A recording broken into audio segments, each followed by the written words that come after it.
It's the Wickersham Leaders Show with today's episode, The Gall of It All.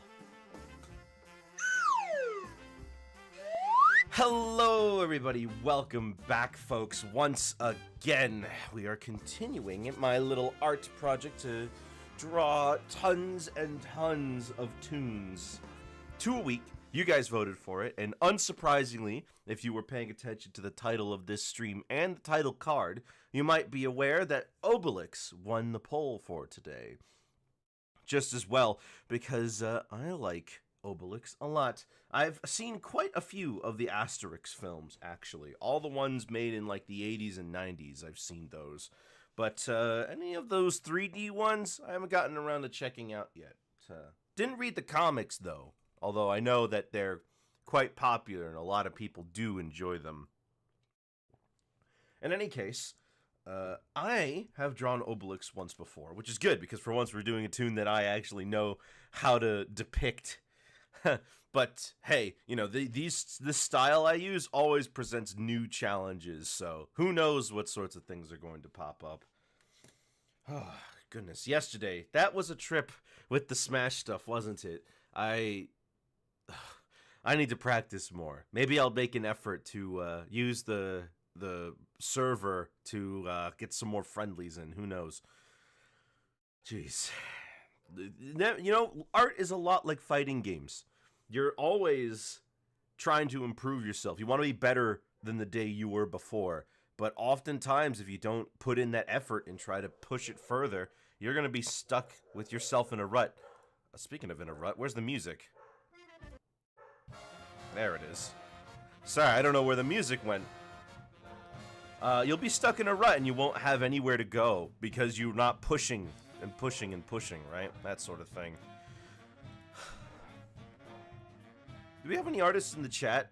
Anybody who does their own artwork? Because I'm always interested in meeting other artists, seeing what their styles are, what inspires them, and what pushes them forward. Unsurprisingly, I love cartoons, and cartooning has definitely inspired me. This is 100% a Nick thing. Well, Wickersham leader, aka Nick thing. Goodness. You know what, though? I think I should just get about started. You guys have seen me wax on and off enough, haven't we? Oh, right, of course. I forgot to go get the image. But, I could set it when we get over there. Let's see. You need to see who it is. So let me just go grab.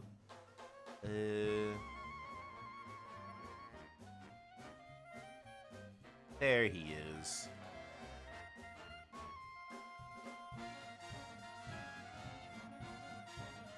I should probably get a frame for this picture. Now, let me go get my reference pictures, which are different from the ones that I show you. Let's take a look to see if we can come up with some sort of design for him. Where's my sketching brush? There it is.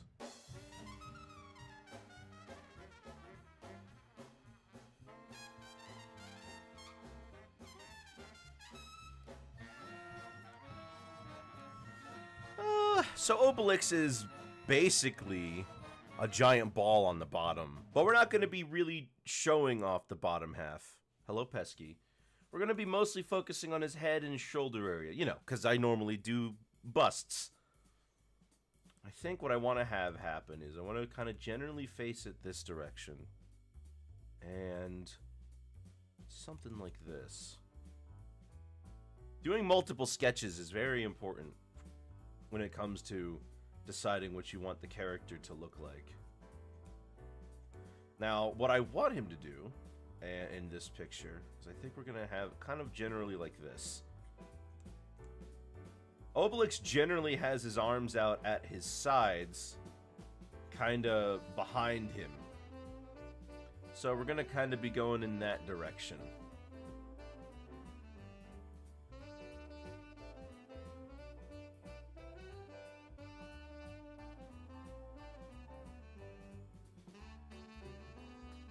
Yeah, like that.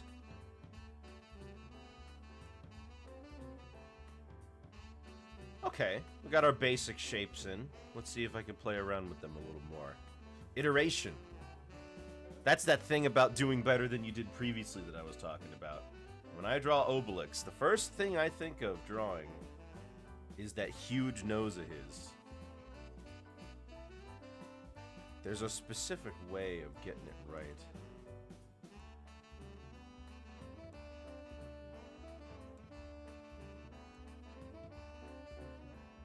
Yeah, and then from there we get his mustache.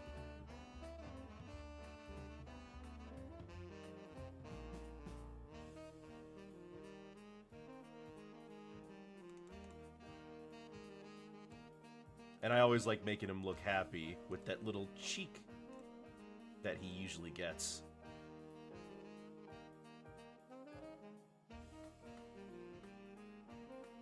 Yeah, that's it.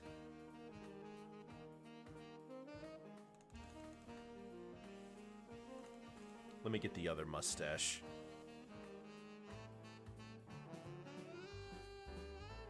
Oh, wait, of course, hold on. Before we get the other side of the mustache, we want the bottom lip. And then from there, we've got...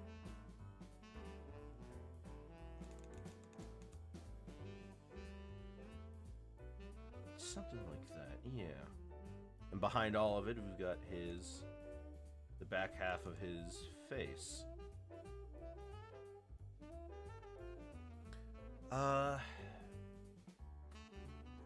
So let me put in the eyes, so that way he can see. I mean, if you can't see, that's a problem.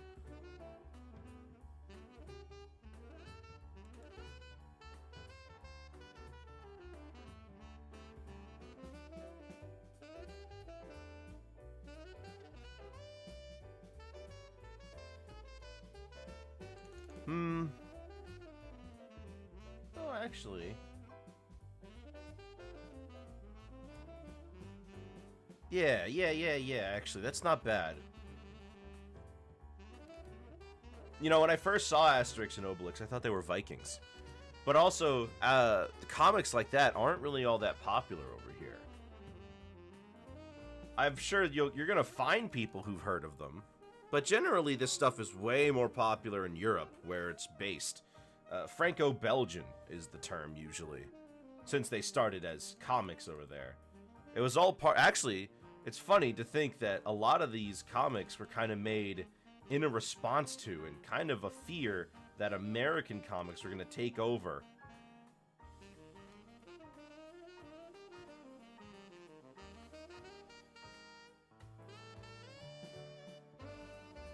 Because the Mickey Mouse comics were very popular in those days.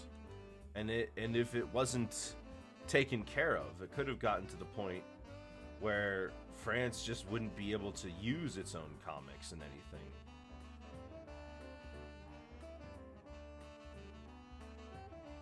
At least if I remember the documentary correctly, that was pretty much the gist.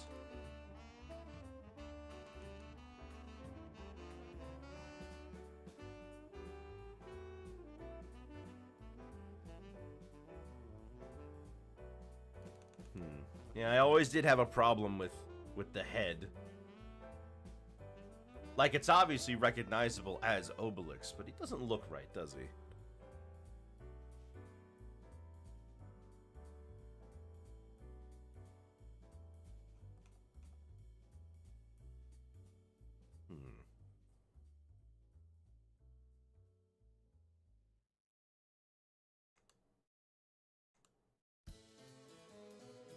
Ooh, actually, that's not bad. I like that one.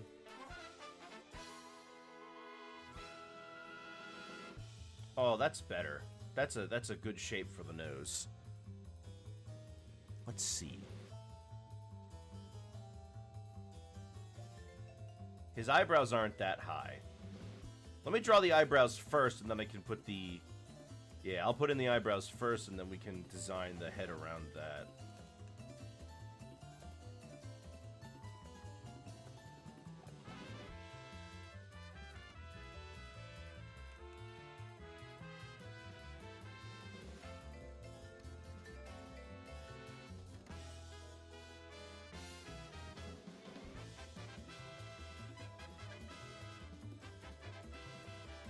See, I was wondering if it's like, oh, it's a character I know. Maybe I'll be able to pretty quickly figure out what to do with it. But it's looking like this is going to be a bit of a toughie, which is a shame because the plan is after I finish this, I'm going to do some Splatoon because the Splatfest is today, right? And I'm totally on Team Friends, by the way.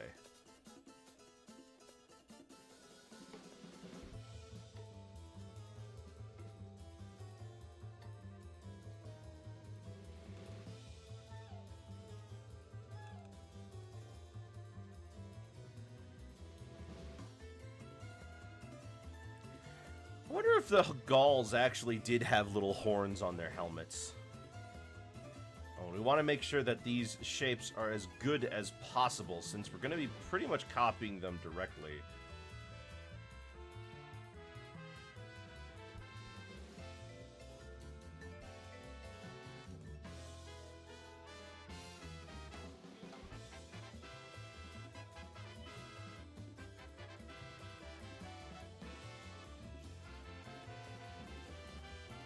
Are his eyes too big? Those eyes are quite big, actually. Yeah, but we can fix that.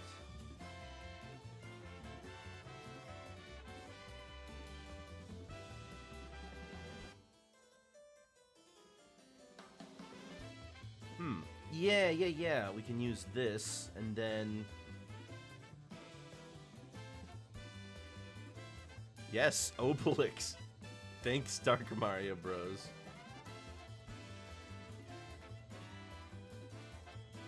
Oh, that...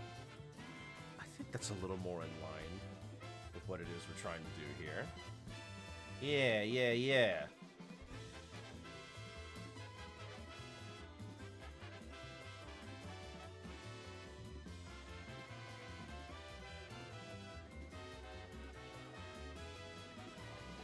Let's see how the... Okay, so the ear rests pretty much right here. And it's about...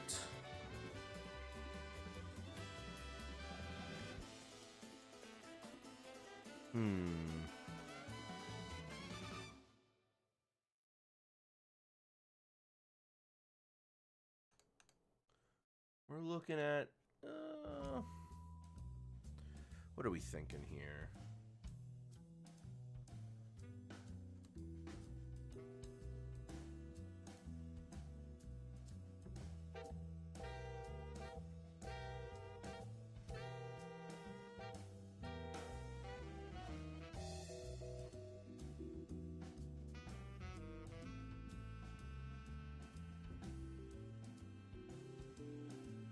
Top of the helmet sits about here, so this horn should be sitting a little closer.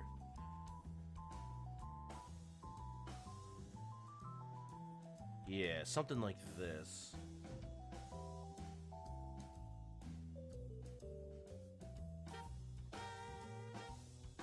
Nice.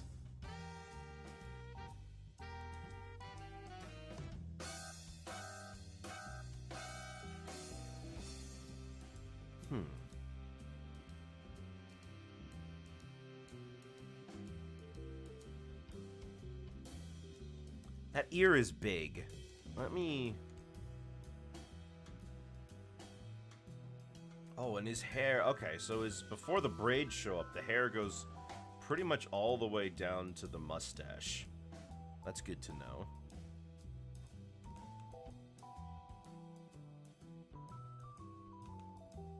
And from there it goes... Yeah.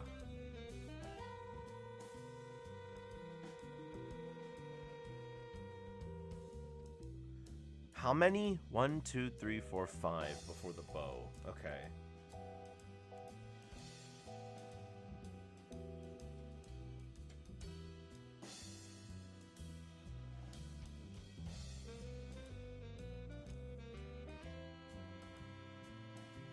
Do you think Obelix is more recognizable than Asterix? I don't know. That's a good question. But, I mean, it's kind of hard to miss him, isn't it? With the gigantic, with those gigantic pair of striped pants. I mean, it's certainly a look.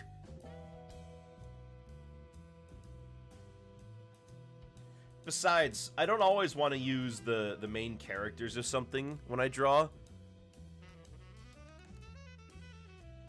Because then, after a while, all you're left with are the side characters. You gotta space them out a bit. Might have fighting this guy in Yoshi's Island. Oh! In the French version of Yoshi's Island, they actually change his name to reference Obelix.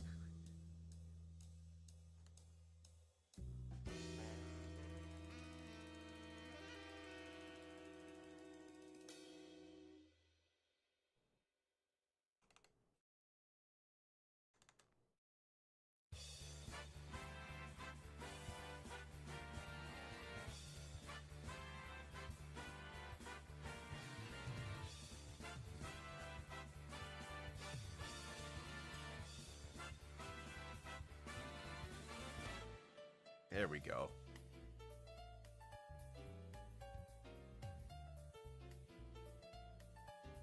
And then, of course, the bows.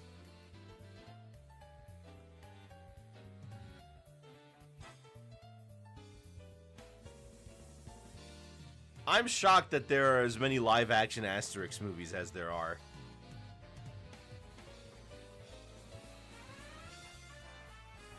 Oh, this whole thing needs to be wider or longer or something.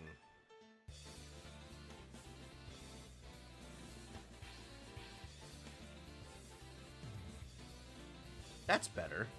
Yeah. Dude, be kind of crazy. No one remembers the Popeye one. I remember the Popeye live-action film. So what, are you calling me a nobody? This would be right.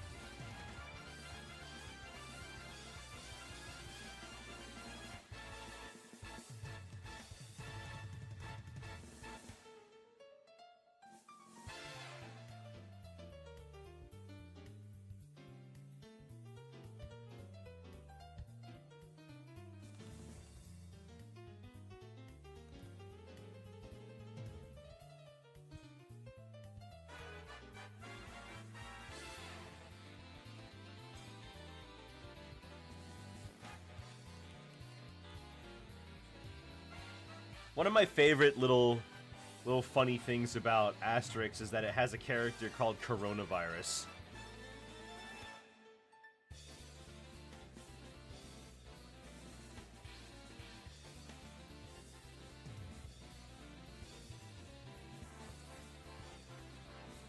I mean, they have little punny names for tons of the characters, and I forget what Coronavirus's deal was. It was just some sort of masked competitor in a chariot race.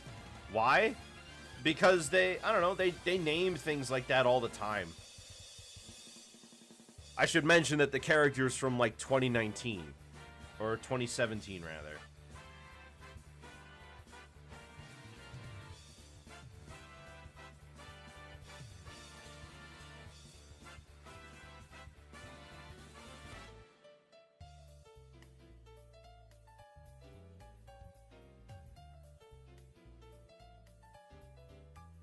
Alright, let's try this again with the other side.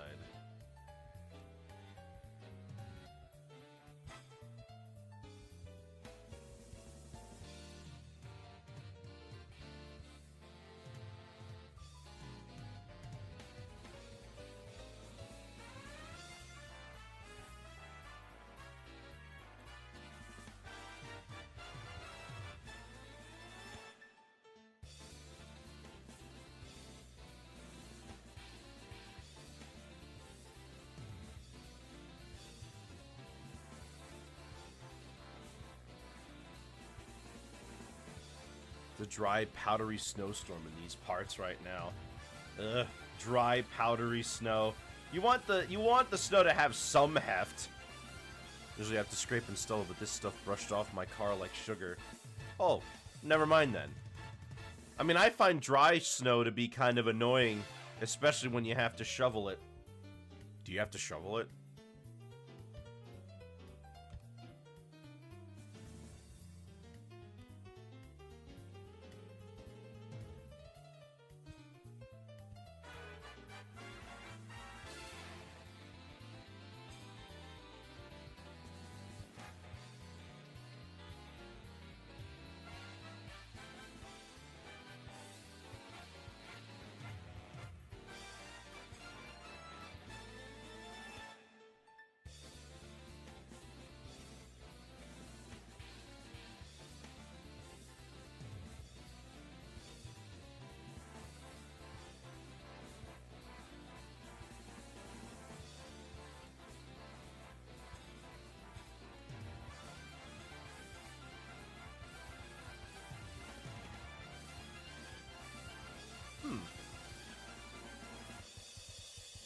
Wait a minute, can I...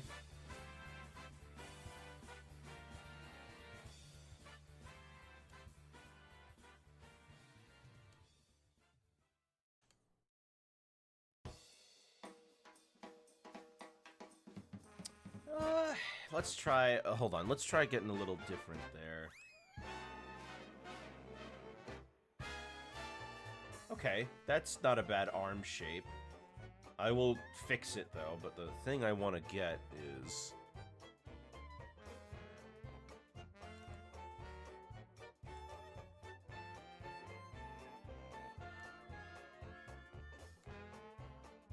I want to get his other arm in.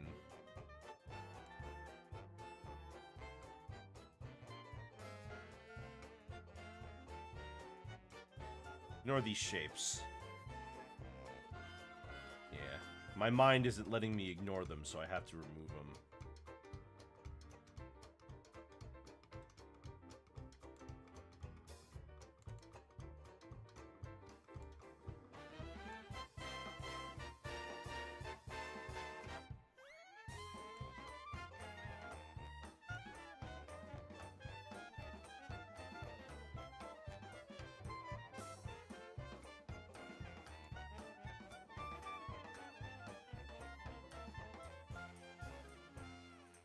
I always like drawing Obelix. I don't know. He's just got a shape about him that's really fun to depict.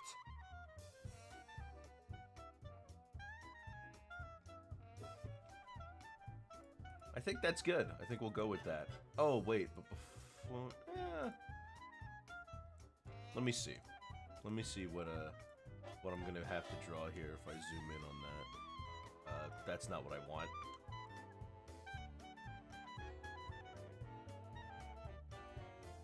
Little too close. Can we back up a bit?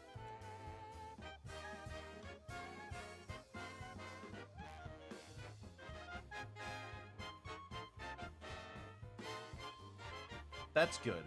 Yeah, we'll go with that. But I will need to do this.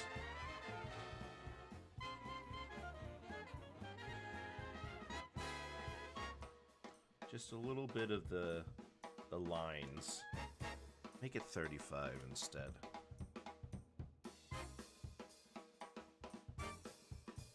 That should be good.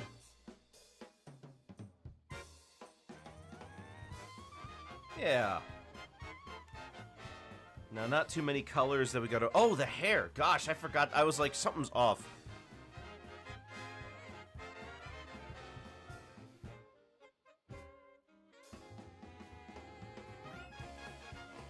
And now I'm realizing I messed up the helmet, too. Because the helmet's supposed to bend all the way down... Yeah, the helmet's supposed to bend all the way down towards there.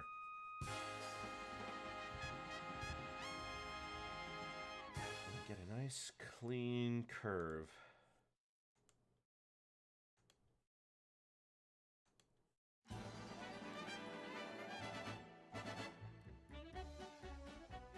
That's not bad.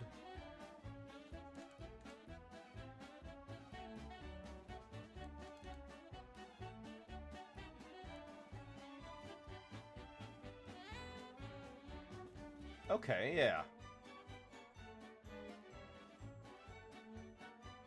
There we go. Oh, that's nicer. And then from the hair we have, from the ear rather, we have the hair.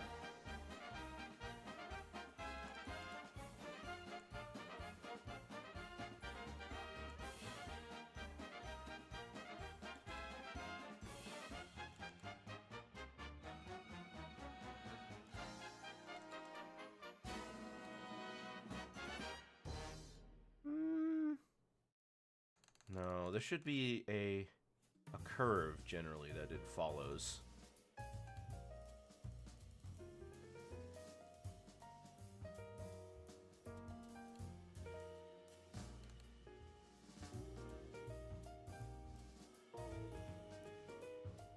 Is song request working? It should be. Did you just try it out?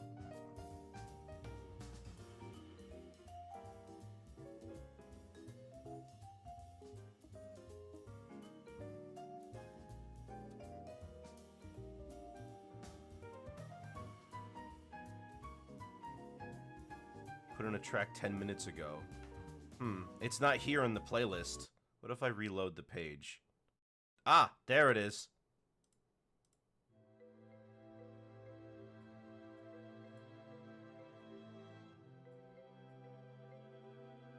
Okay, just didn't show up for some reason.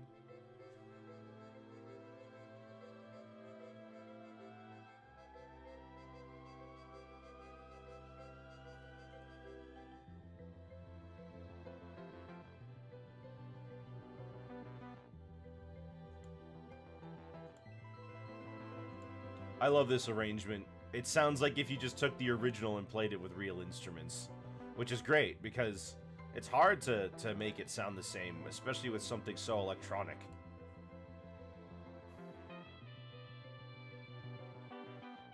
Yeah, I mean, you showed me this arrangement earlier.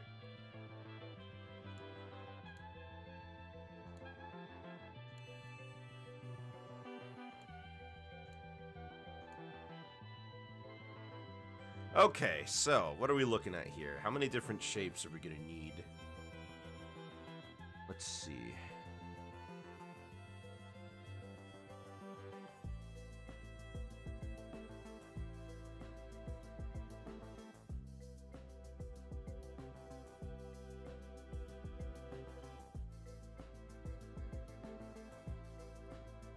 Okay, so I think the bottom, the pants are going to be their own thing sitting on top.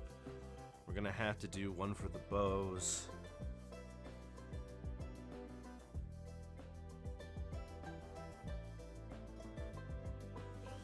This might be a little tough, this one. I'm looking at all the pieces together and I'm thinking, yeah, there's a lot of overlap and underlap.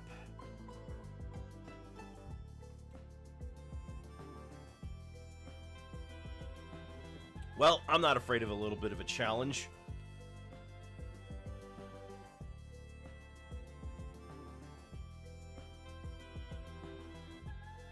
Let's see. Where should I get the colors from?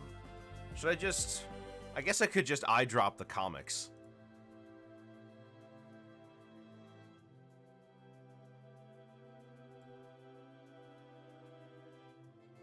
Oh, this promotional art should work, actually.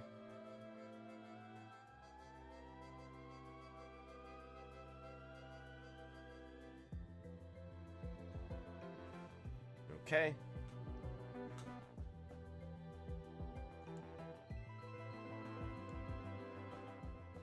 Getting the hard part out of the way. First, the nose. Trying to copy the curve just right is impossible sometimes.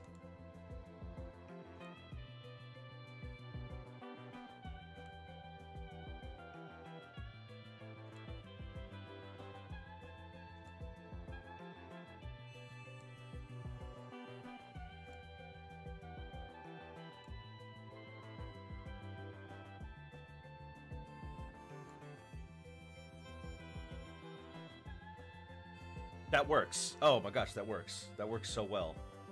Yeah. I don't need to worry about the inside because we're gonna just fill all that color in anyway.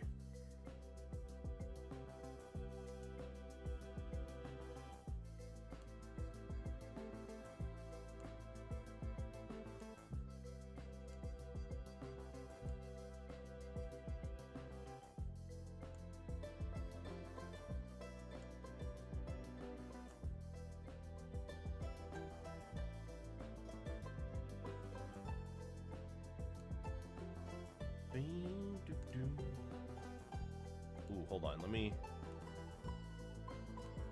get this curve right.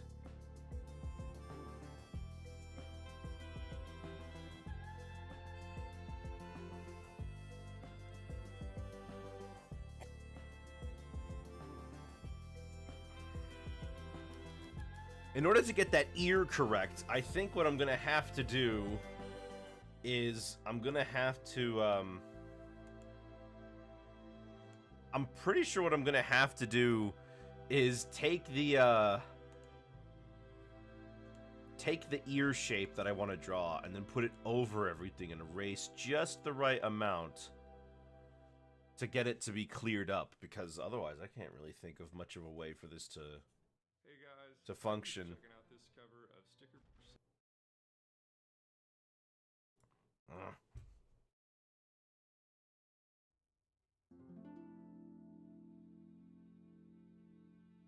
Okay.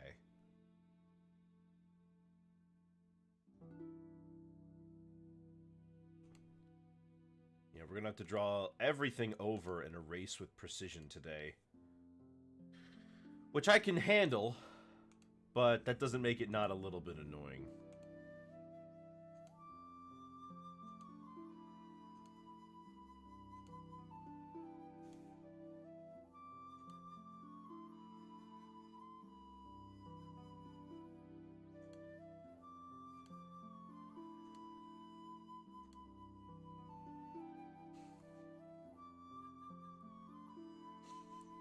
Well, I said he was fun to draw, not that he was fun to render, because all these blobby shapes I'm really bad at. Perhaps unsurprisingly.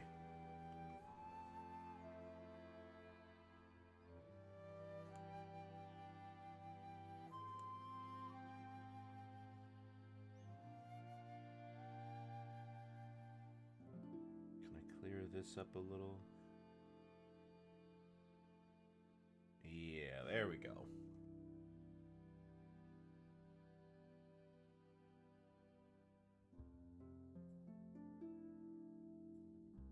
Oh, how about a little more than just one?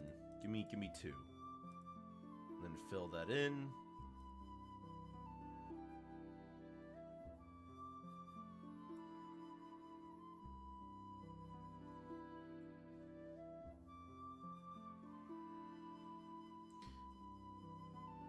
Okay. Yeah. Now we've got our basic setup here for the body.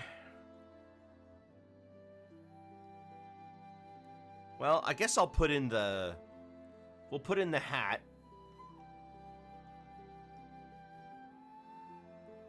And what the hey.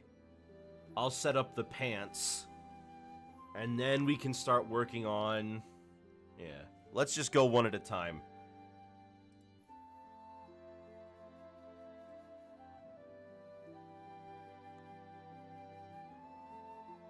Oh, that's almost the same color, isn't it? That's gonna be hard to see. Oh, no, actually, it's not that bad.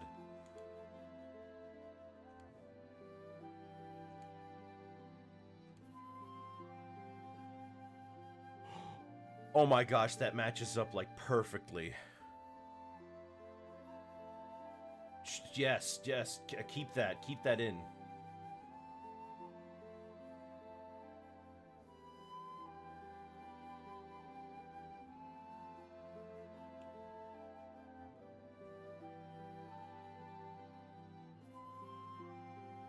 And then on top of that, we've got... Oh, I should... Yeah, I should get rid of that so I can focus on getting the shape here, right?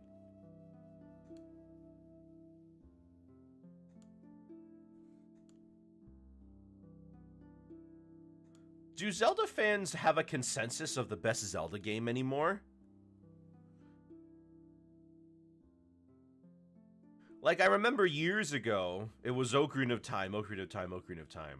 But now I think with Breath of the Wild coming out, there's a lot more people who are kind of who are kind of all over the place. They never fully did TBH. I mean, I remember everybody and their grandmother was talking about how awesome Ocarina of Time is. Like, years ago.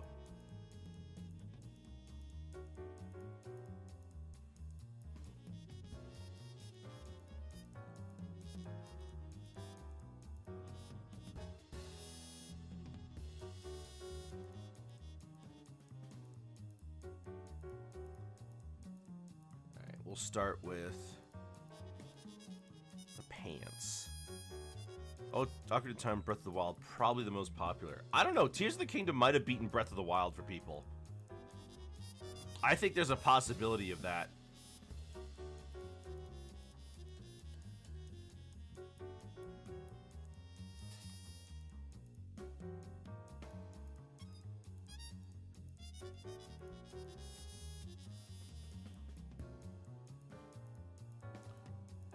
kind of treat Breath of the Wild and Tears of the Kingdom like one entity. That would be kind of cool if they were one game.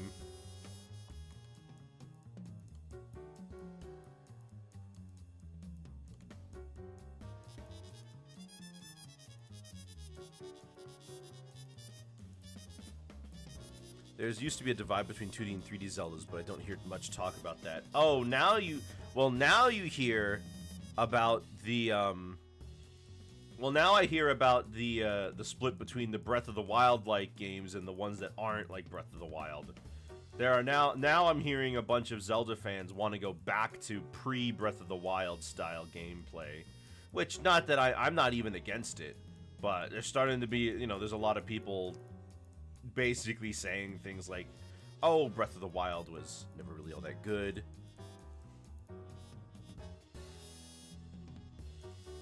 Also Zelda 2. Well, there's Zelda 2, but people don't like Zelda 2. Also, hello, Celeste. Good to see you.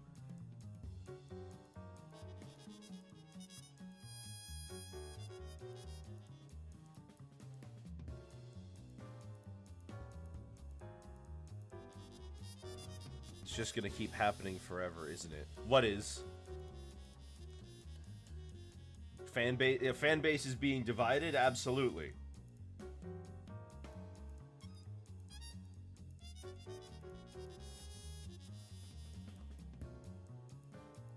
There we go.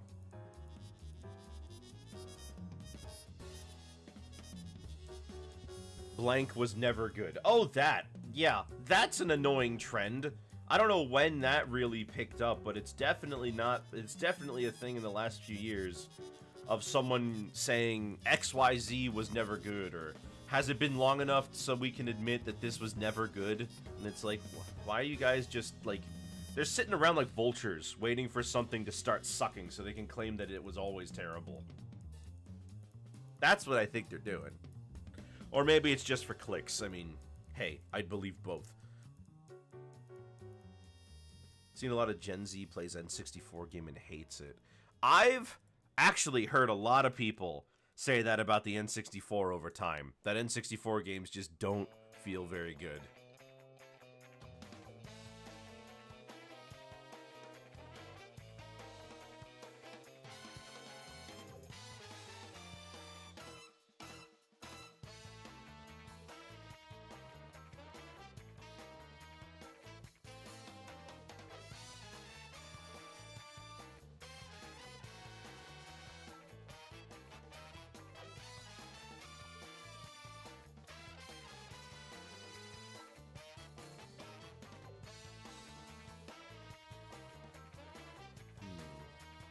Where do I want to go from here? I have most of the main shapes already placed, and I guess I'll just go to the hair. Flew to the top of the big terrarium ball and indigo disc today. Oh, you get a gold bottle cap for that.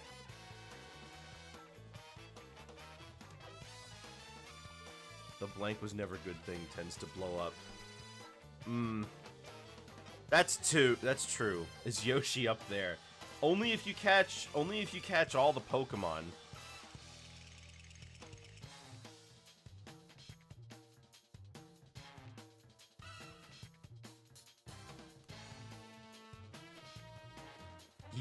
He evolves from, how could I forget? Yoshi's famously evolves from Dragonite.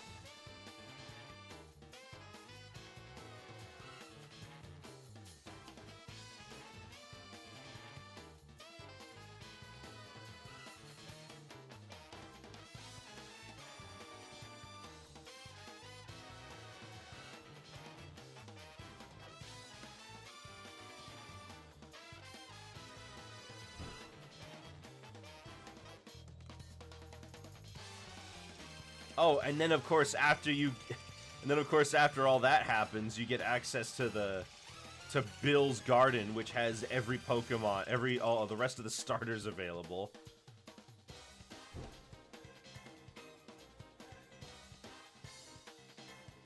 Although it is pretty funny that with the terrarium you get all the starters.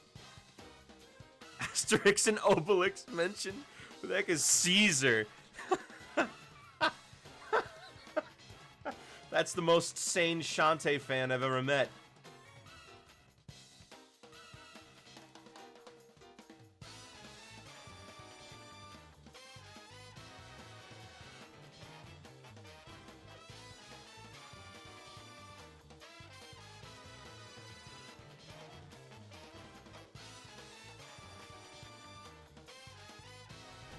Flying to the top of Paldea results in the game forcing you back to the ground. Well, I mean, it would have been either that or the game just straight up stopping, like, you from going any further up, right? Like, I can't really imagine it doing anything else.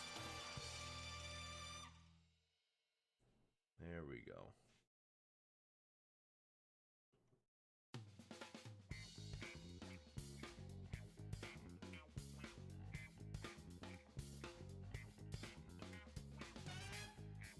All right, we'll put the mustache on this one layer.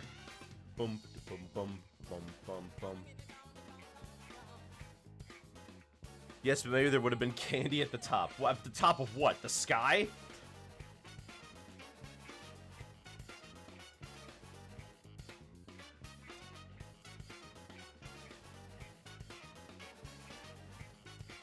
Yes, uh-huh.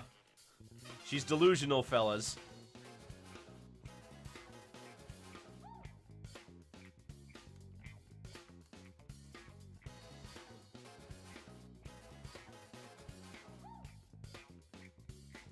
SBWTMTWW. What does that stand for? What fandom is that?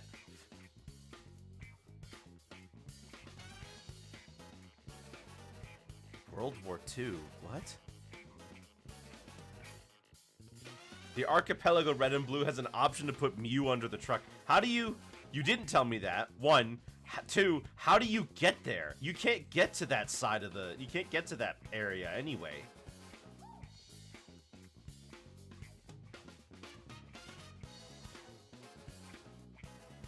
You can surf there.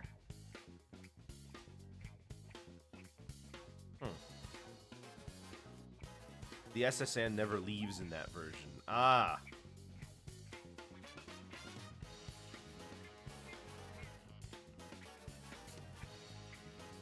Well, that makes a little more sense.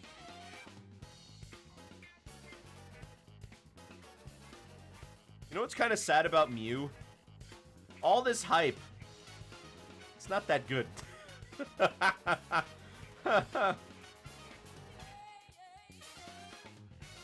I mean, it's pretty telling that Mew never saw any serious competitive play, isn't it? Mew is great. Having 100 in every stat sounds good, but that means that it doesn't excel at anything. Sure, it's got a gigantic move pool, but there are better psychic types to use in Generation 1, namely Mewtwo.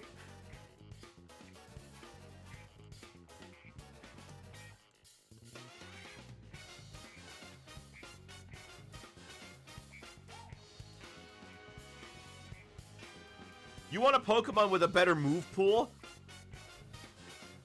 You go get Smeargle.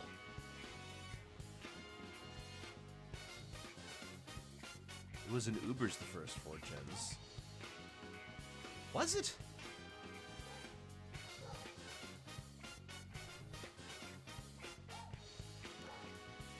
Okay, now I gotta check. Smogon, Mew. Oh, it was Ubers.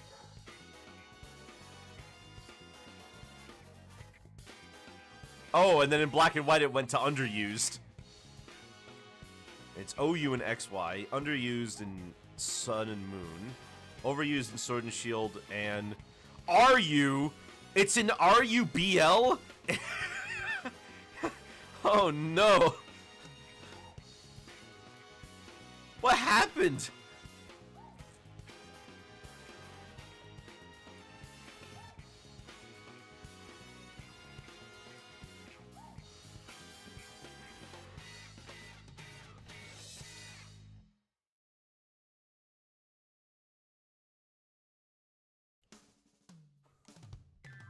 What happened in Scarlet and Violet for you to end up in RUBL?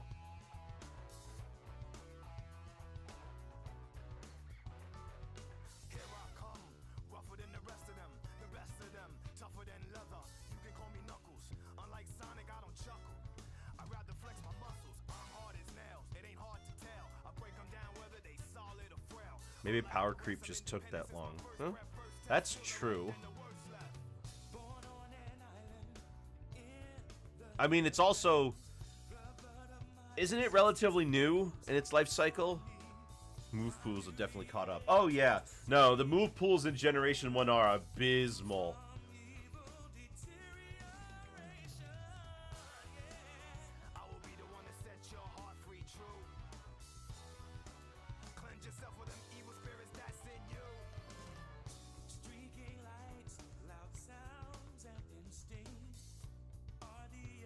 What the heck does that mean? Streaking lights, loud sounds, and instinct.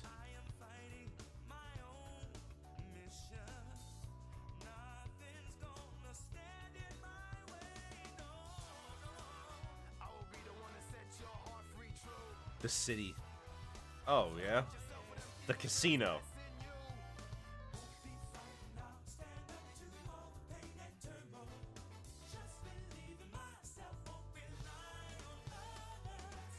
Well, there are cities. Hey, wait a minute. Angel Island is like some ancient, untouched island, right? Like, nobody, like, lived there for hundreds of years. Who built the carnival?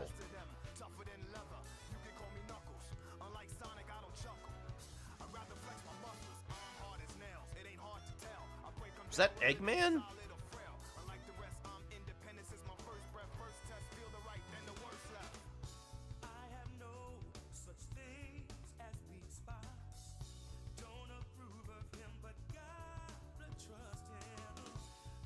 Priority 1, world domination. Priority 2, theme park. I mean, I know in IDW, Starline straight up asks, why do you keep building theme parks? And Eggman just goes, I like theme parks.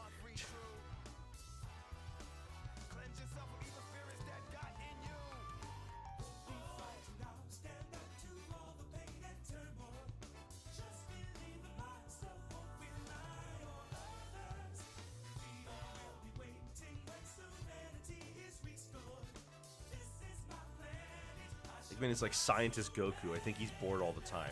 That's the way that IDW has been portraying him lately.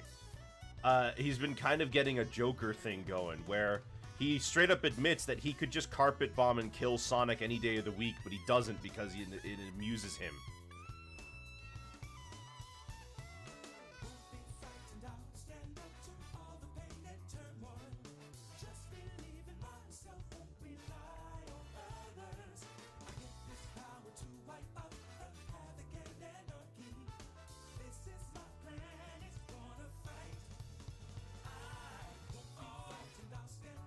Eggman's answer. I think they're just neat. Yeah, pretty much. I mean, who doesn't like a good theme park? I would trust Eggman Land, or, I mean, look, I would vacation to Eggman Land or the Interstellar Carnival. I mean, come on. Come on. Sure, he enslaved those planets, but I mean, 6 whole planets to explore. Although apparently in Colors, he's really bad at running the place.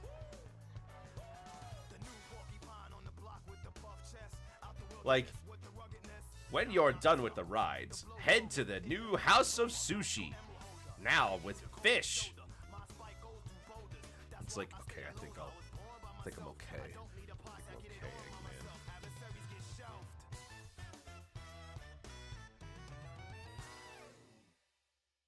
The new porcupine on the block with the buff chest.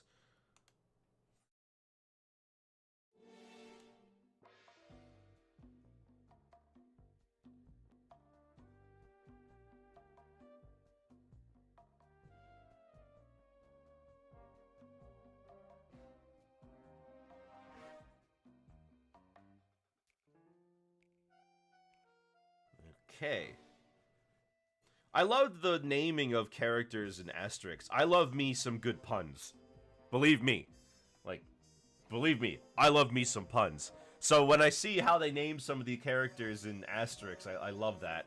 Like, for example, the village, the leader of the village is named Vital Statistics.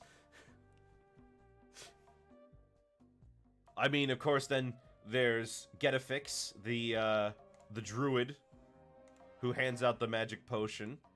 Unhygienics, the fishmonger. Fully Automatics, the blacksmith.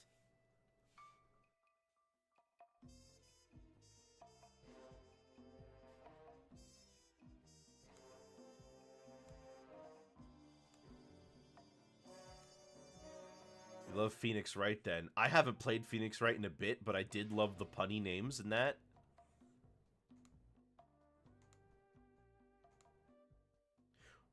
Why was the... I know they have, like, punny names for a bunch of them, but why was that balloon maker named Gale Tornado?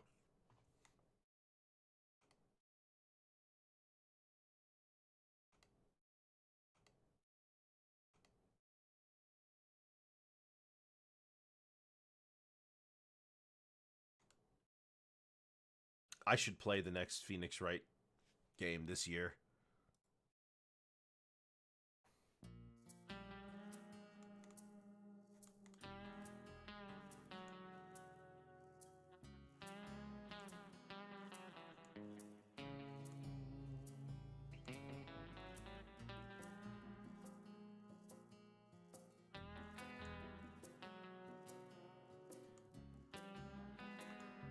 Because they have something to do with balloons. I mean, they have to do with air and wind, so maybe that's why.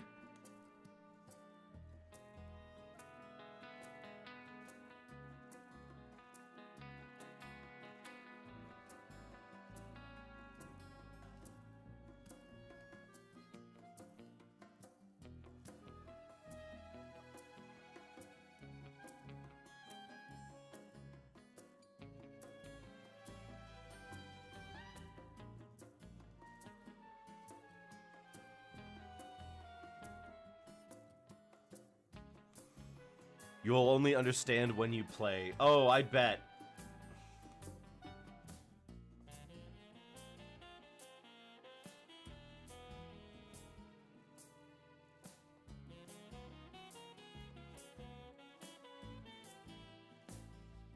There we go. Nope.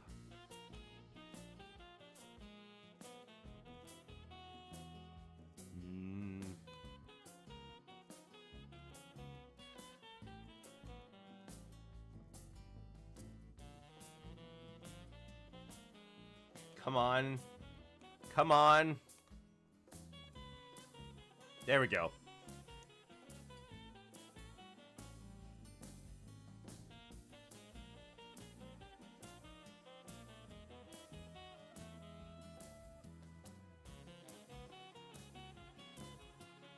Gotta fill this in.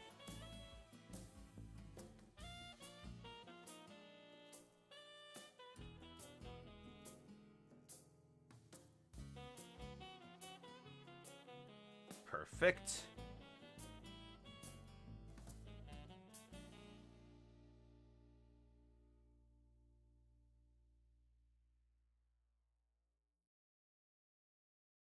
Oh, right.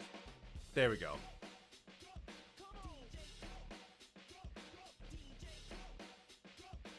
Oh, hey, who's looking forward to that new Jet Set Radio, huh?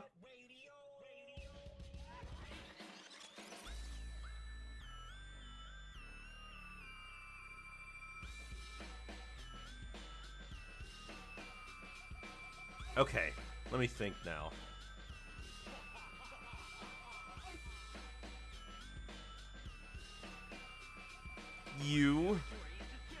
I've never really played much of Jet Set Radio. I own it on Steam, but I never got around to playing it.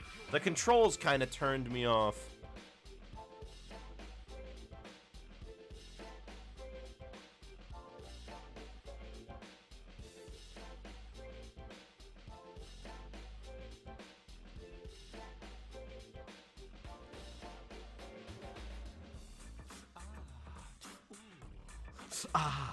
Ooh. I mean, I imagine it's one of those games that when you do get a hang of the controls, it feels buttery smooth. But then again, I've also heard that Jet Set Radio Future is the really good game, and you should play that one instead, if you can help it. I don't know why it's called Future.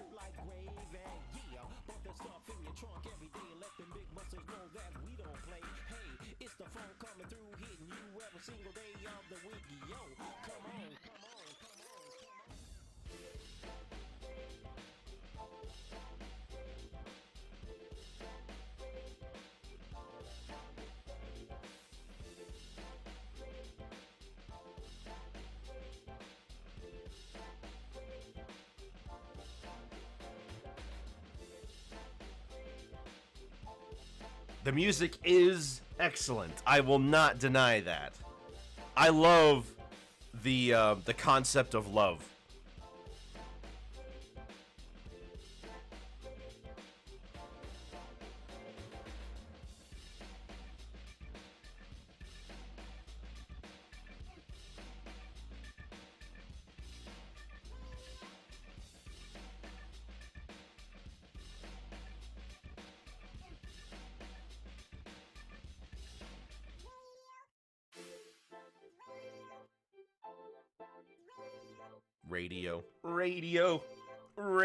Ratio.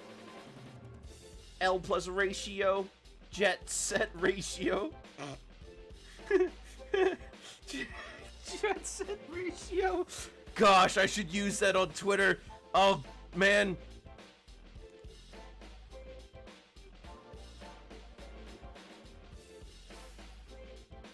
I go to a random Sonic tweet and I just say L plus jet set ratio.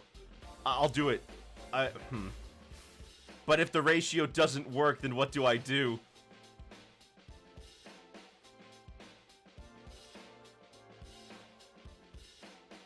I guess I have to just live with the fact that I gambled everything on that ratio and lost.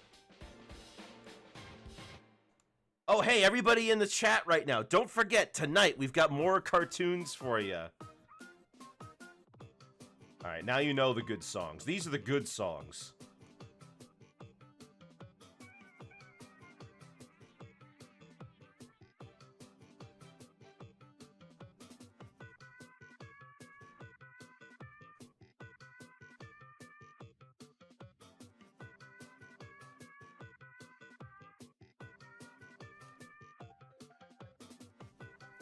Okay, fine. I'll go in there.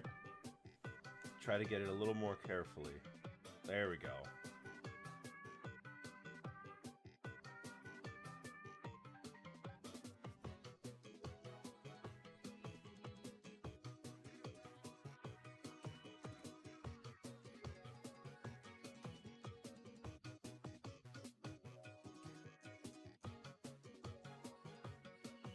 I have the Asterix games on Steam. Actually, I should probably play those on stream. Those were fun. Well, they kind of were fun. They got a little tedious because you were just literally bashing hundreds of Romans. Like, you were bashing hundreds of Romans in the first game.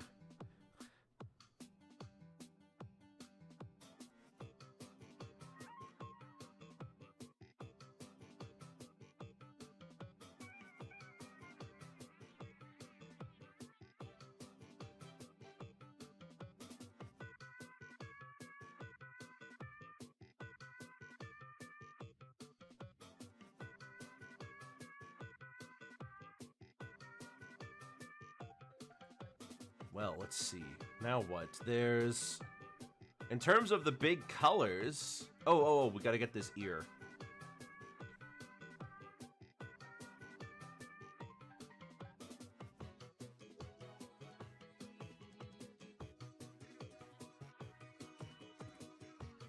There we go.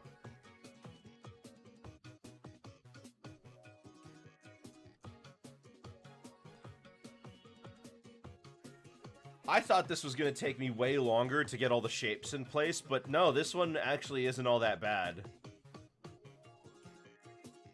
I guess it helps that most of him is this giant, peach-colored mass.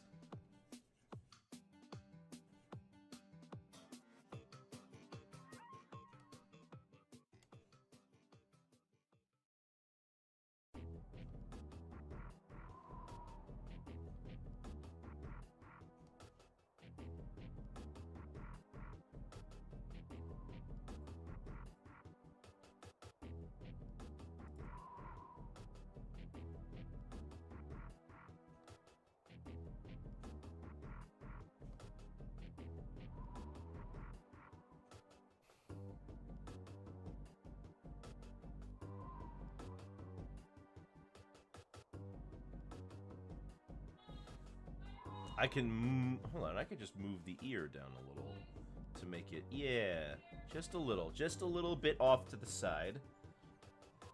Then we don't have to worry about it. Then just take the... There we go.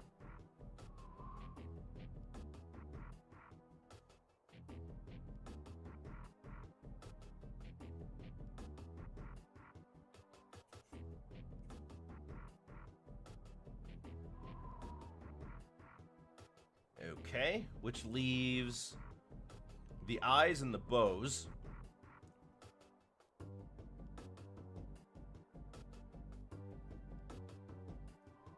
Okay.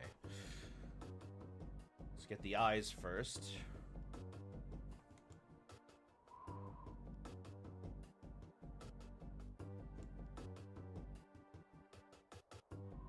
The killer's gonna be doing all of these lines now, because I'm gonna have to do a lot of these differentiations in color from the same position.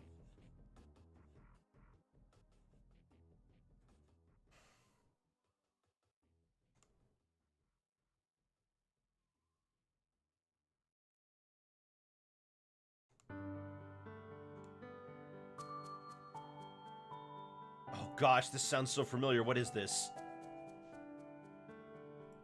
We Fit. Oh, no wonder.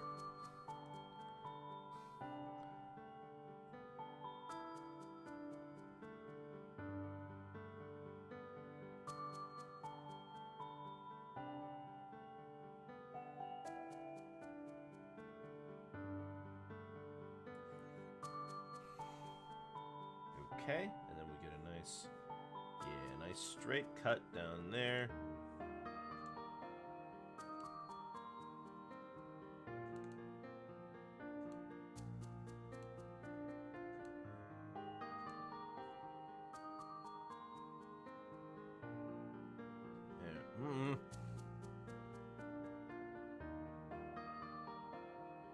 I know you've just played like 3 RPGs back to back, but I recommend Y2K for a cringe experience. Why? Why do you want me to yeek out? Also, yes, we did just do 3 RPGs back to back. I'd like to take the time to, well, okay, I played a turn-based strategy game and 2 RPGs back to back. I'd like to take the time to play something else. Just do it, coward. No, you can't make me. You won't make me yeek out, alright?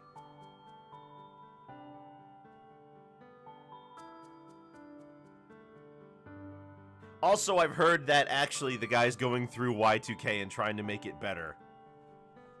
So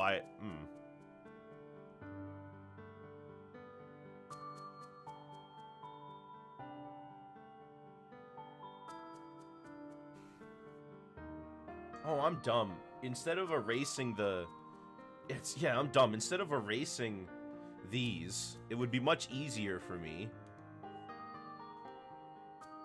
He tried already. Bruh, they're trying to green you. I'm not falling for it. I'm orange. Green's not a creative color, guys. Come on.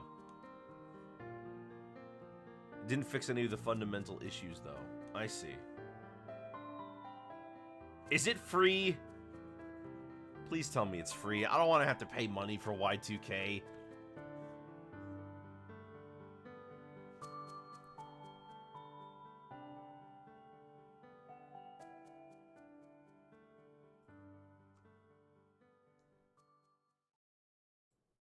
No, but I will pay for you to play it. She just sends me garbage. I don't know if, like, do you know how many times she just sends me trash?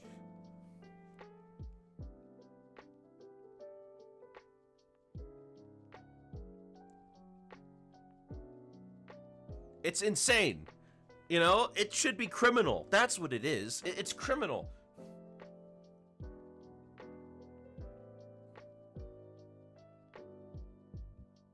Ooh, we shop. Dude, it's we shop Saturday? That doesn't really work, does it?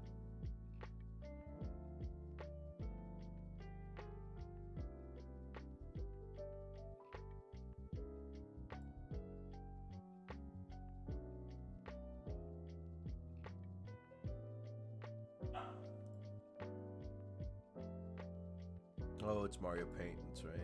Never mind. I heard like one of the one of the beeps, and I thought it sounded like Wii Shop. Why the heck would I tweet?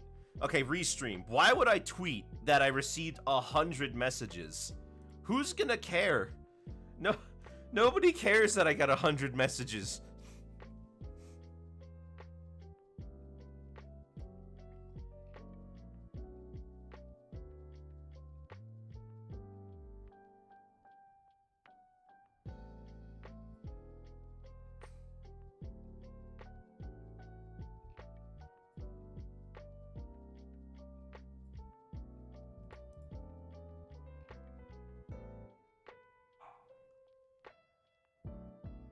Restream cares, though. It's congratulating me.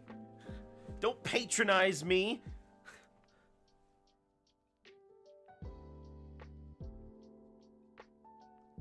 I'm talking to Restream, asked, by the way, not you.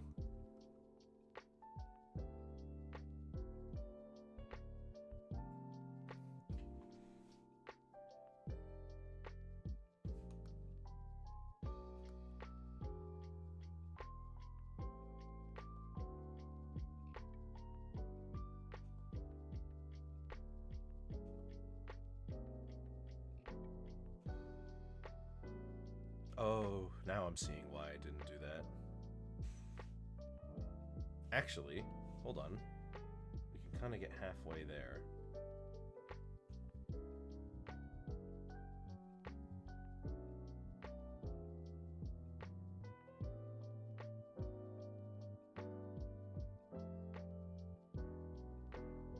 Yeah.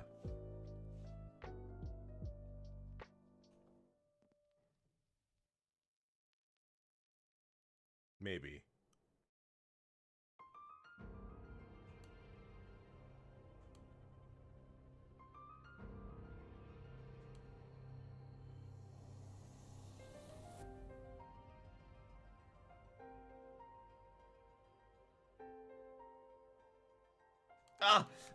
Wrong layer. Ew.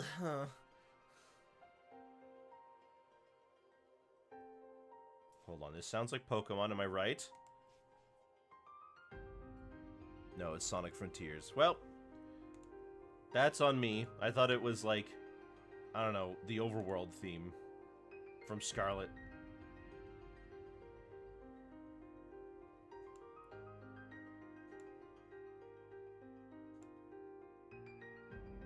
I need to get back into this game after winter is over and I stop dying every 2 weeks. Dead.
Okay, there we go.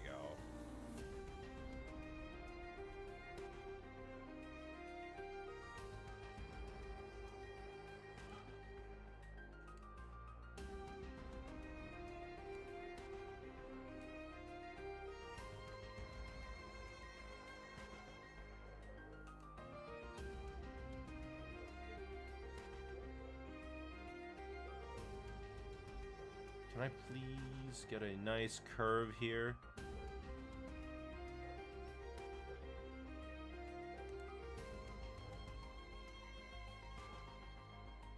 Okay, that's good. That's a good curve.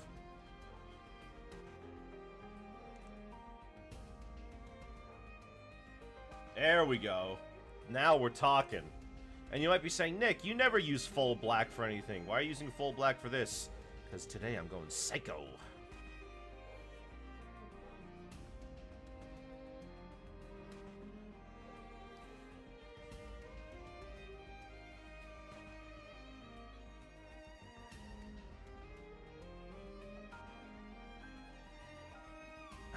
Okay, one more bow.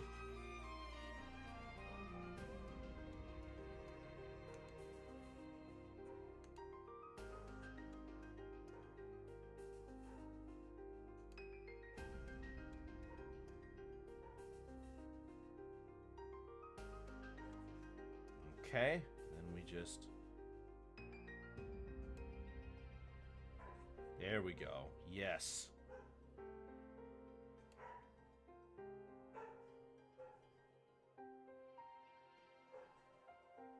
Perfect. Ooh, perfect.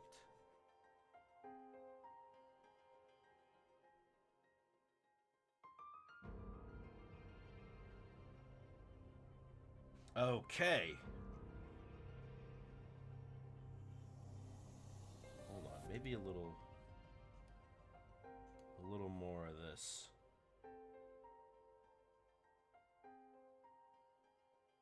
That's better. Now that feels right. Okay.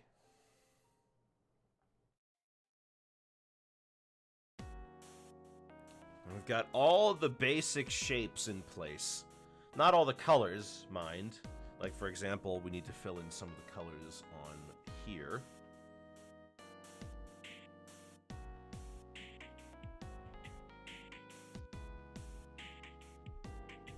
Oops, those need to be on a new layer. I don't want them to be on the same layer. There we go.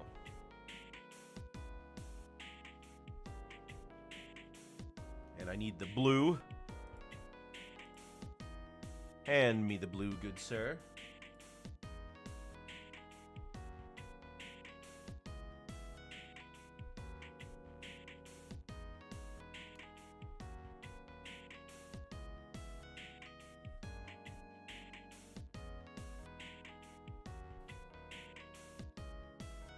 There we go. And we need the eyes, the pupils on the eyes.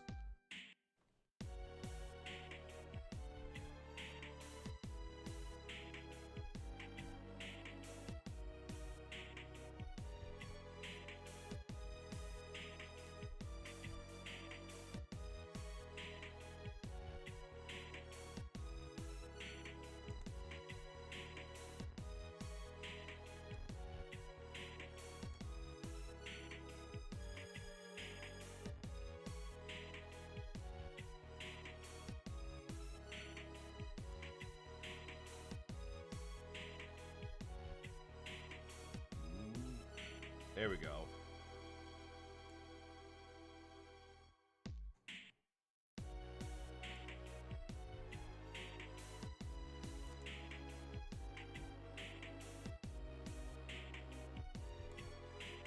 Every time I say there we go and I look at it for 2 more seconds, I'm like, no, that's wrong.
curve is not perfect.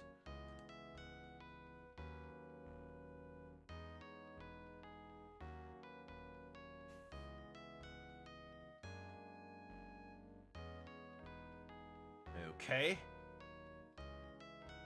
And then the eyebrows.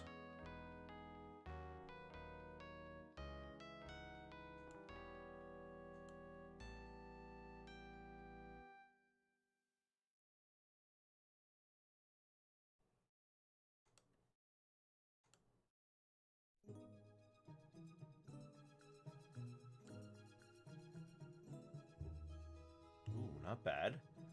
Not bad.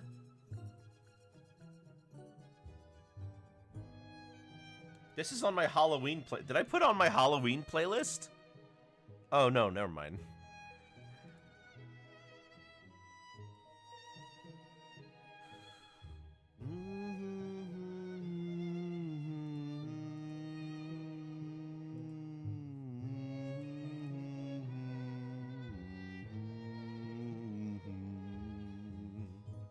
I love that song.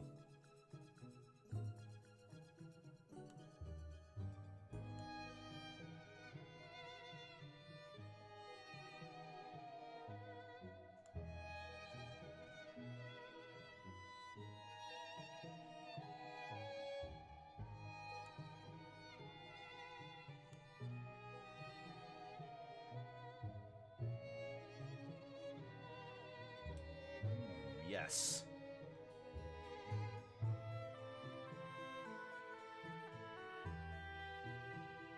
And then over here, on the helmet,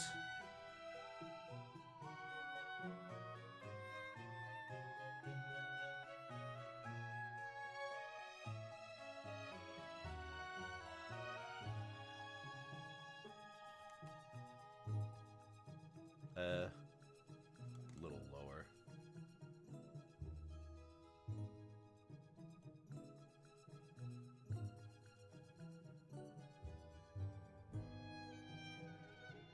Little lower than that.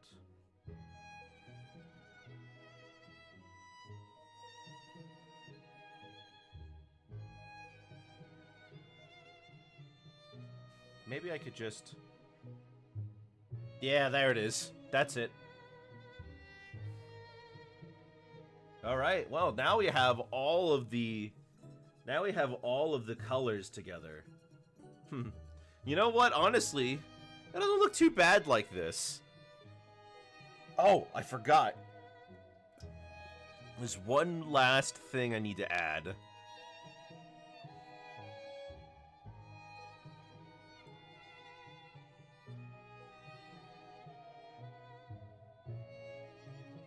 There we go.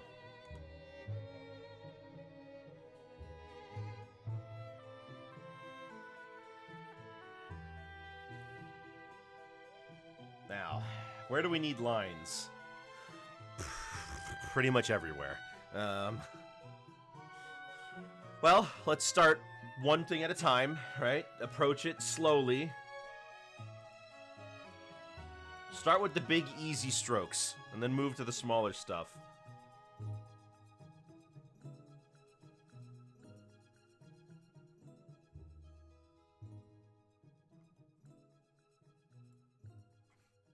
Let's see.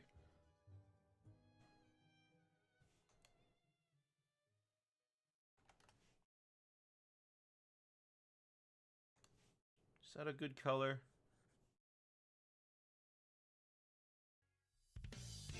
No, that doesn't look right.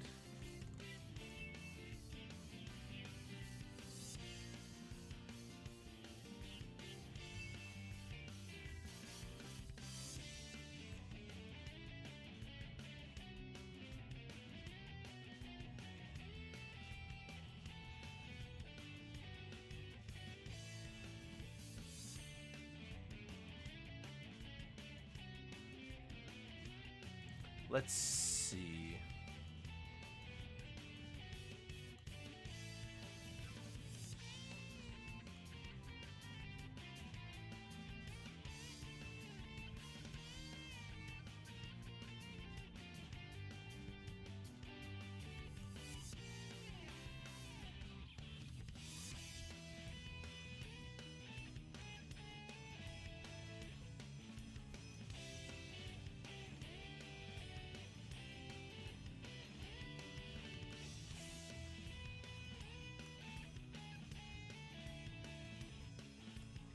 That color's way too dark.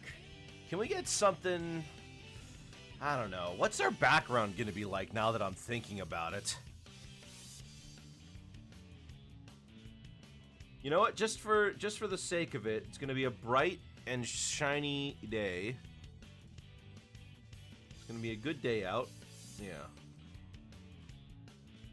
And I guess I could draw him... Yeah, we'll put him inside of like a Roman camp or something. Something like that. Or maybe it'll be a lookout onto the ocean.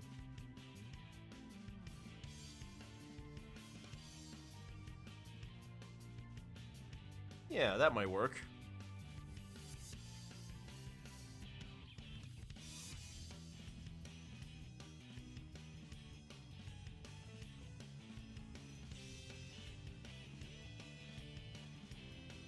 N.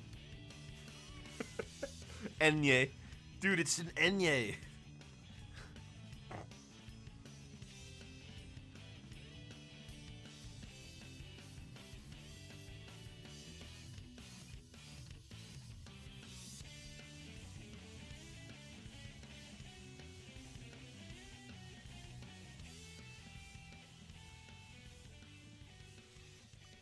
Right, so deciding the color to use to shade Obelix. Maybe we could try something blue?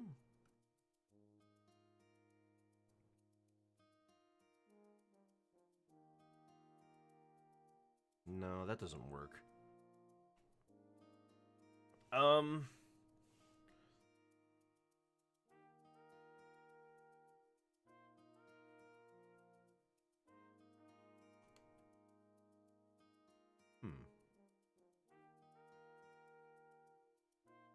Well, whatever it is we're doing, it has to be the darkest version of that color.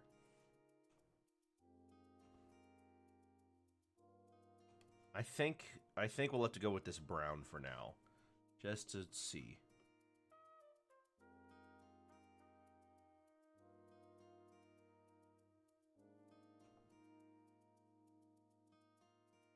All right, let's try this.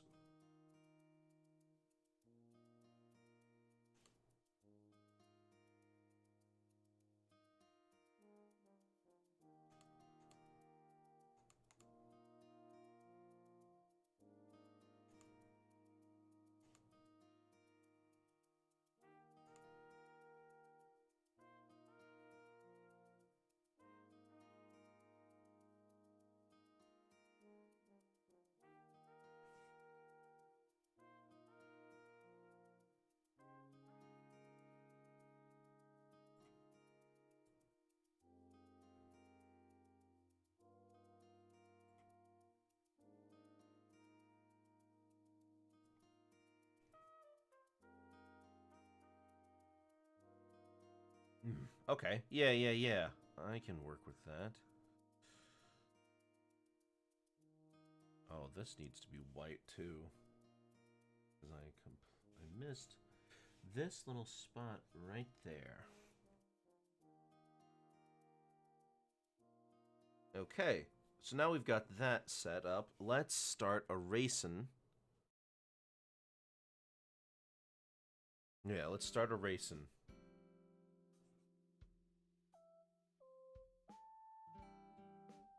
Clear all that up. There we go.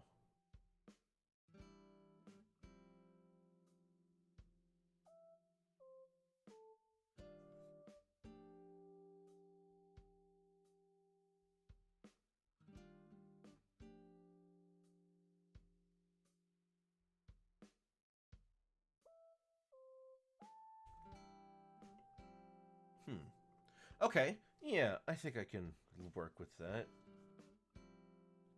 Just a little...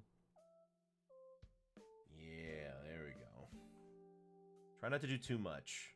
Because I have a problem where I tend to overshade, and everything looks really dark. And I don't exactly know how to fix it. So I'm trying to keep in the shading, but also not do it too light, because then I tend to overcompensate and do it way too dark. It's a real conundrum.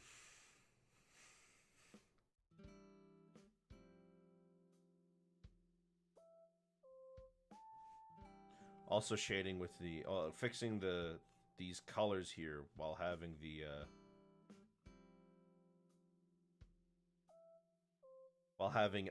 what is it, the lines off helps too, because then you get to see the lighting in the context of everything else.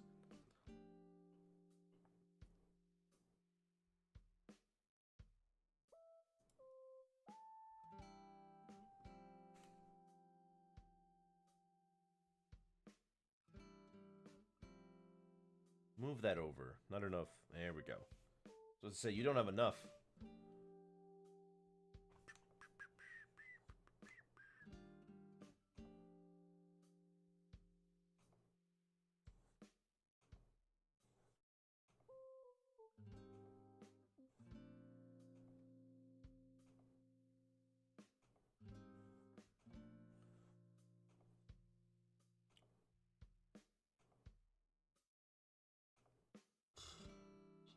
Excuse me.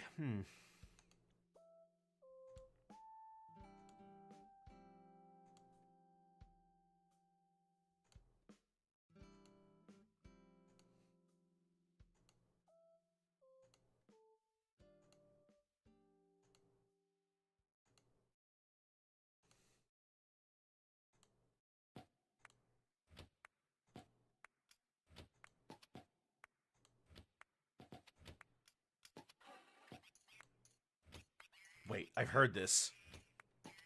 Where have I heard this?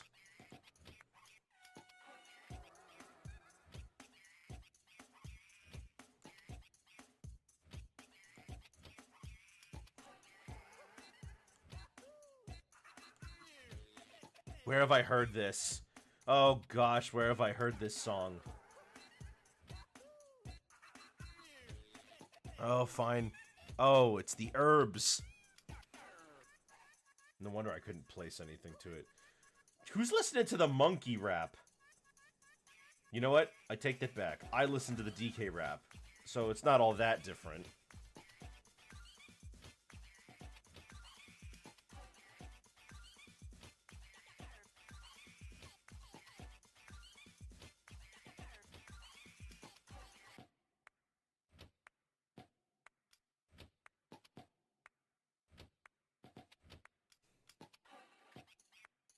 Wait, why did I call it a rap? It's not even a rap. It's just a beat. It's like monkey step. That's what we'll call it. Monk step. Oh, I'm genius.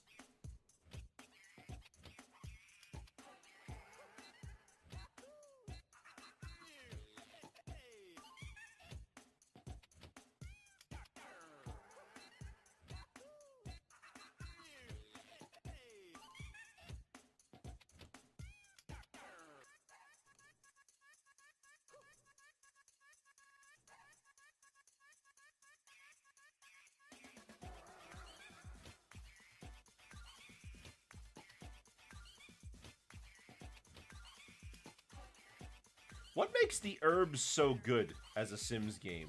Because you're not the only person I've heard talk about it. And this music is really weird.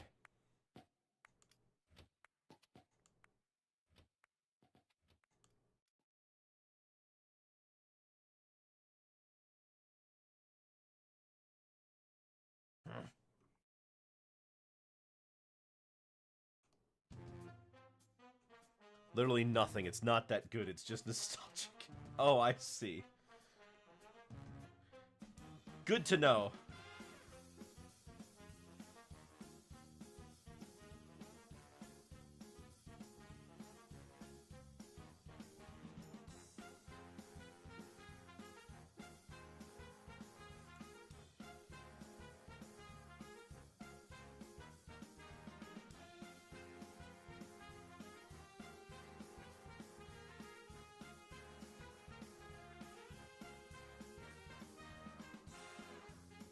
Alright, now for this part of the nose.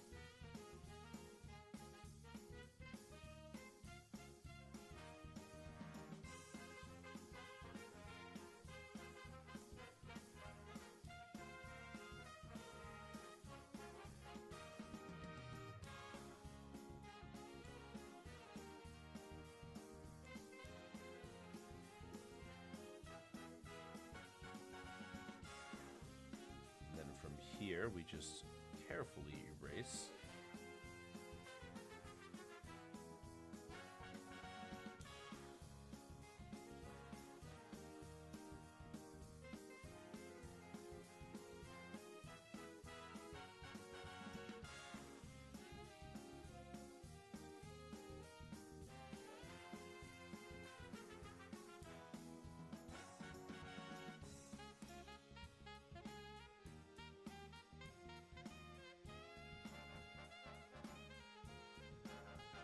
Clean this up some more. It's a little too dark.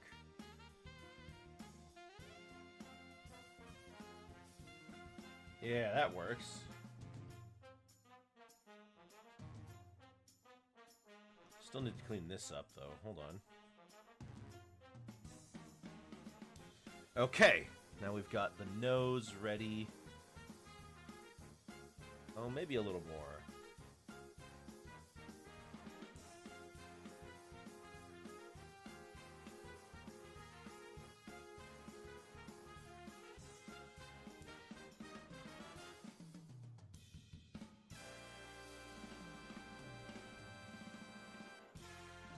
There we go. Then we can clean this up.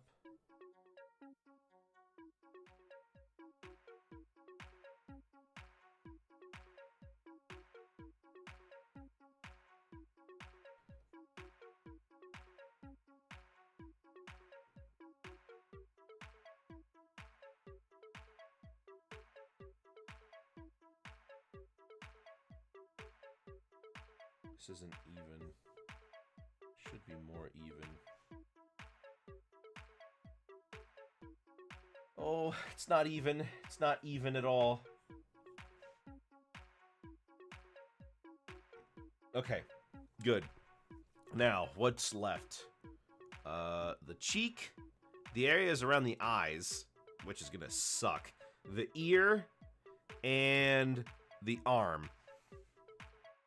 Oh, and the lip area, yeah. So we need another one.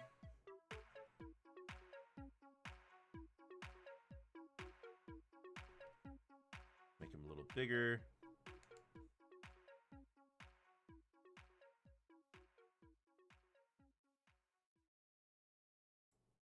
Move him farther down.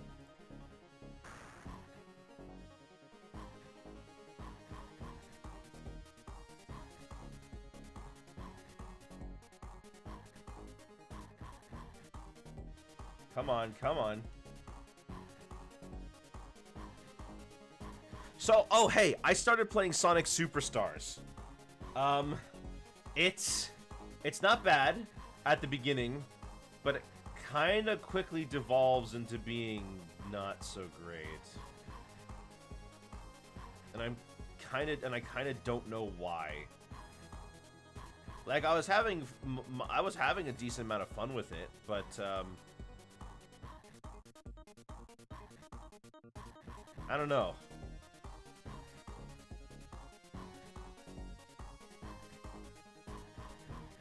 It's just, now I'm on a boss that takes like 10 minutes to finish, which sucks.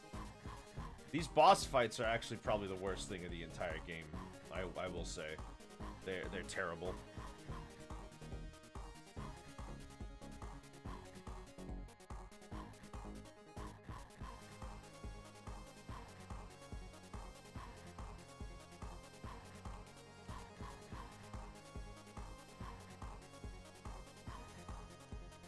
Like the bosses take several minutes to defeat, and almost all of them are just wait until they reveal their weak point type bosses.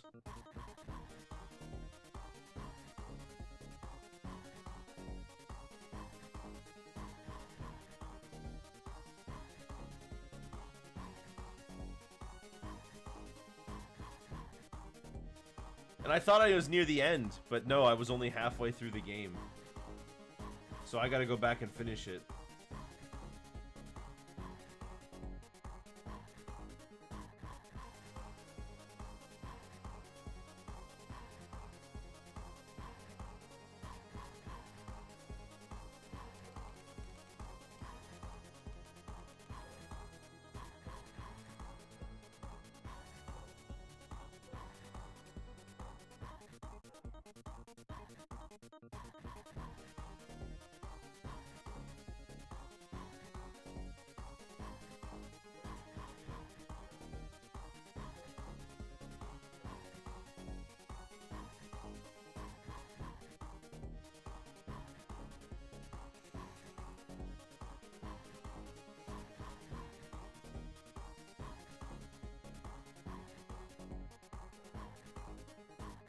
Was there anything else? Oh, yes. Start the arms over here.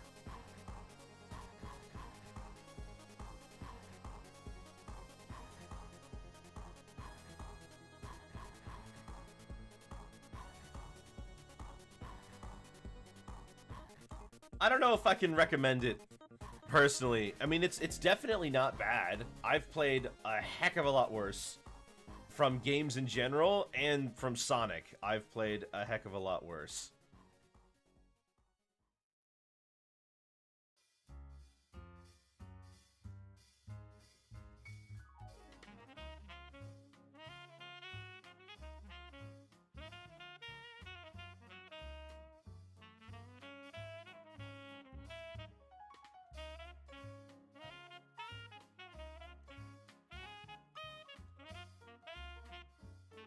We're getting there.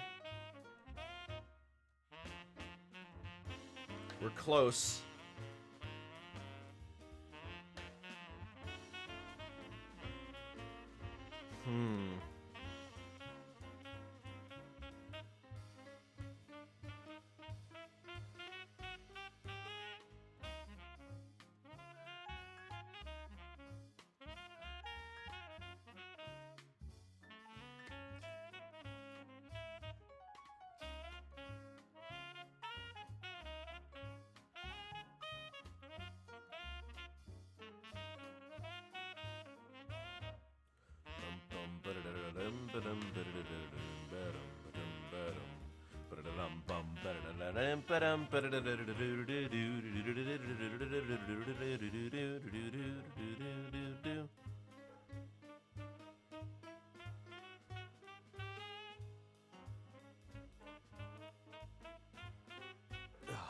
Okay.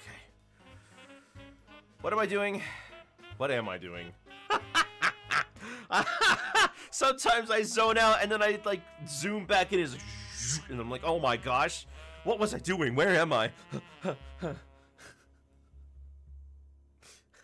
I'm like, oh yeah, I'm a streamer. I make very good content.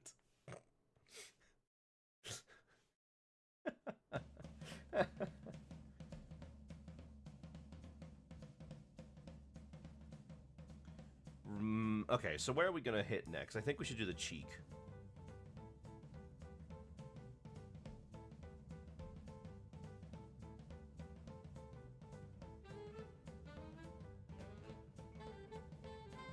Yeah, I can do that.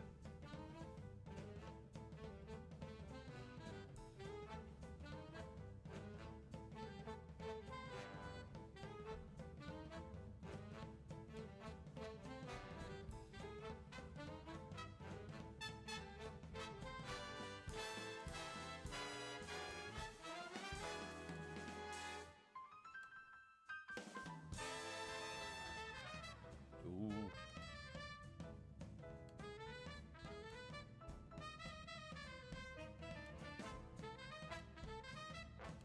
Come on.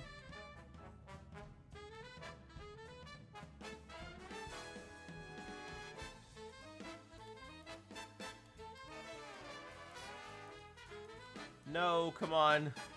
I trusted you. Okay.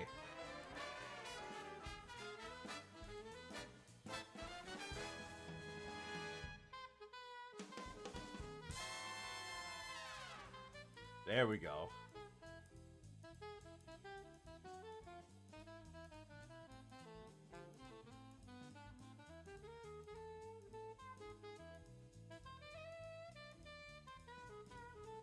Now let's erase. A little too big.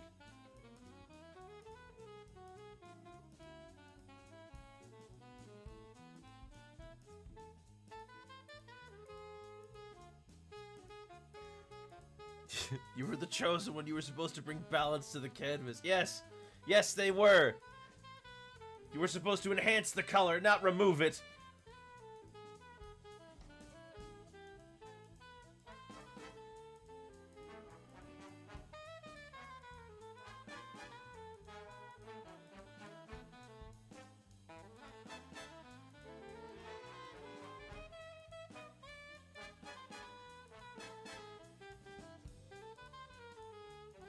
Now, how do I want to do the eyes?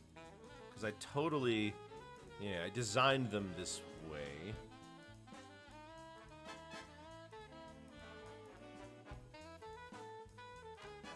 I think... Okay, I think the move I want to do here is kind of multi-parted here. Yeah. Alright, so here's what I'm going to do. I'm going to do this. Start with just this line here.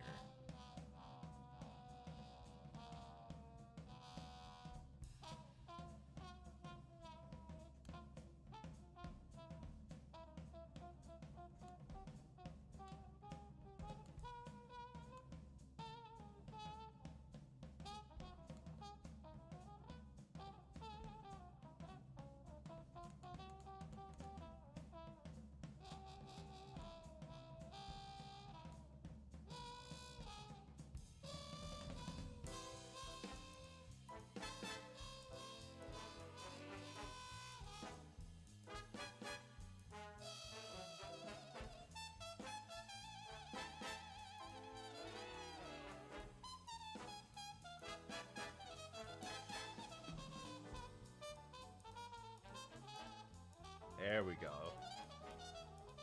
Ooh, that looks nice. Make that a little thinner, though. Especially... Yeah, there it is.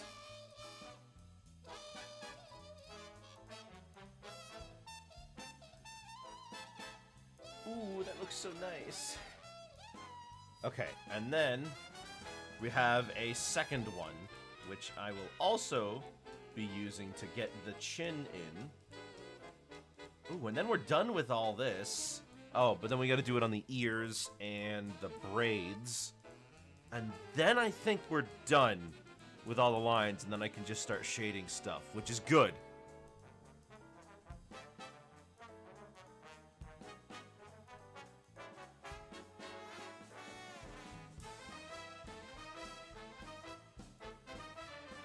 Alright, so let's get in the next part of the eyes, which should be pretty much right about there. Yeah.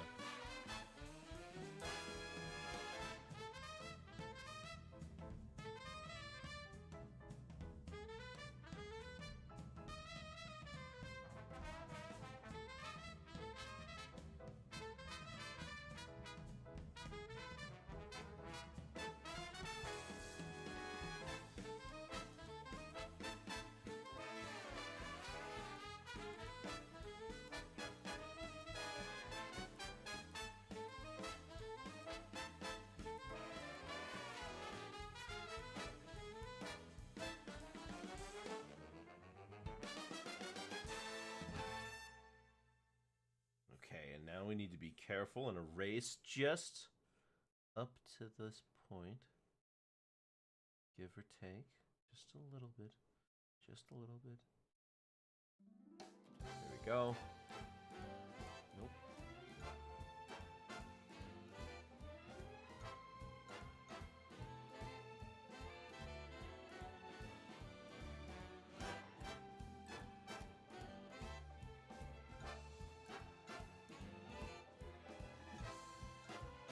Any TV shows or movies you're looking forward to this year?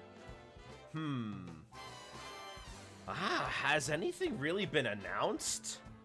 Now that I'm thinking about it, I can't really recall anything.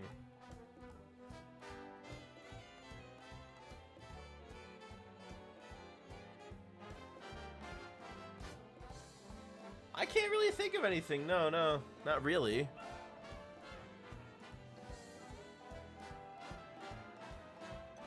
Oh, wait a minute. I did something wrong here. Yeah, erase it there. Then, that's it. This gets erased, not that stuff. Right, okay.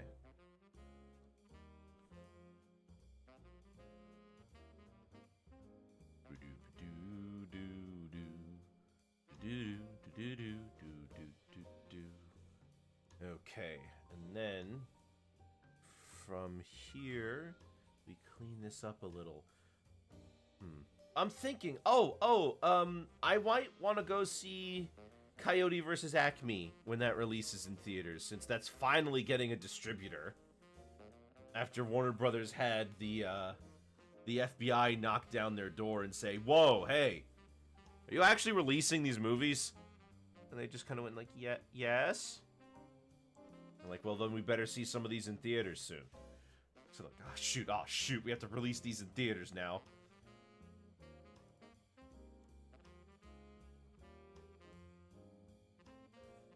And now we're getting it. Let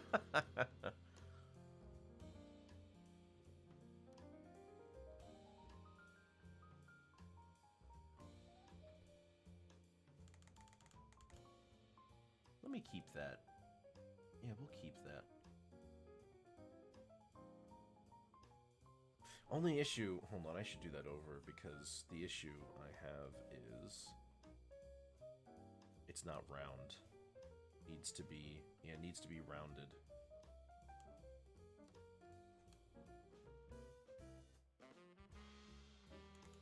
Hey, buddy, you're flushing a lot of projects down the toilets. What's going on? And they're like, nothing. Nothing, nothing. While they, like, wipe their brow with, like, their mysteriously large amounts of cash.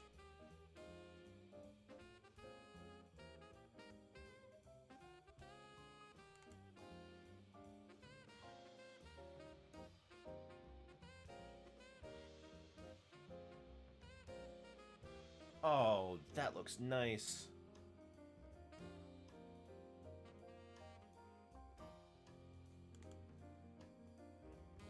Alright, one more on the face.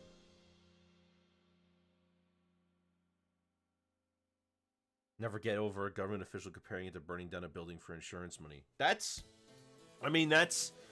pretty much what they were doing. They were, assuming that it actually was that and not incompetence.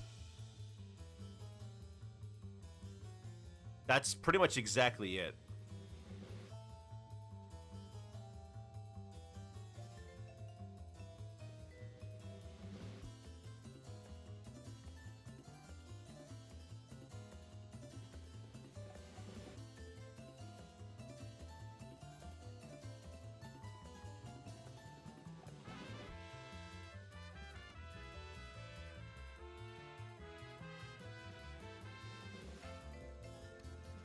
Sometimes I just like to sit and take it all in.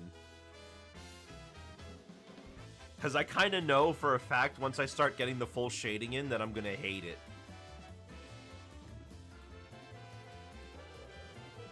Man, I am...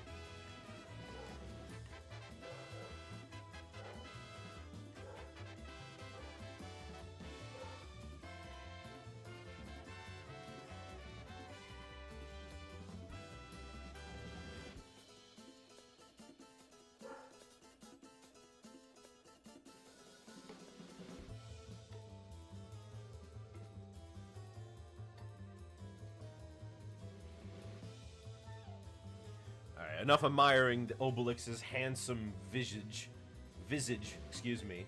Time to get this piece done.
Clean this all off.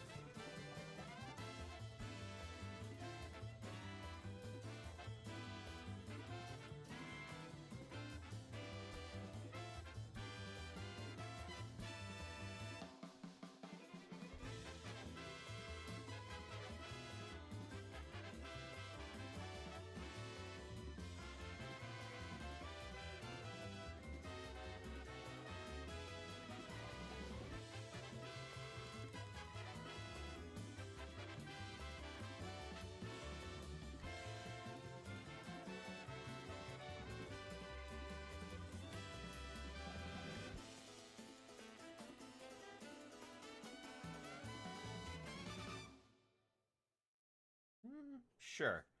I think that should be fine-ish, right?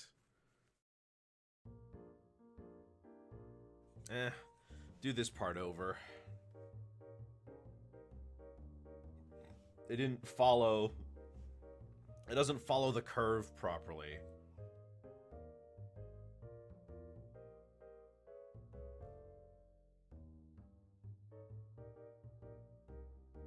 That's better.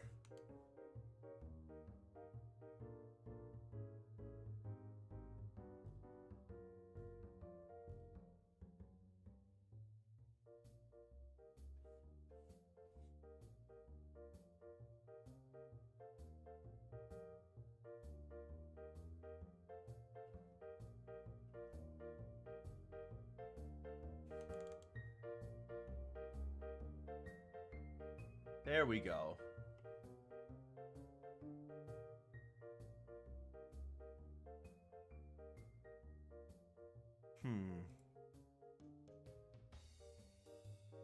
Oh.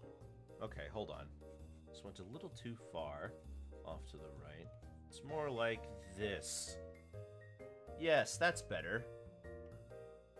Yeah, see, the other one made him look a little too fat. Not that he's not fat. He is.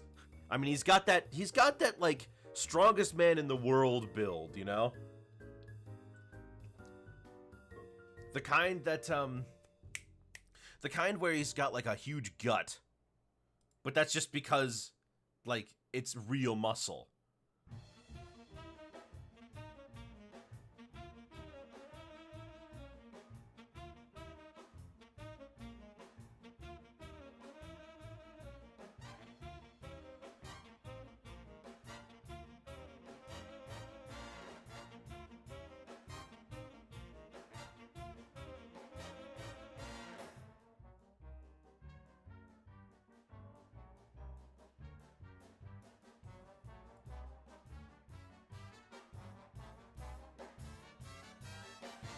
And from here, we've got the ear. If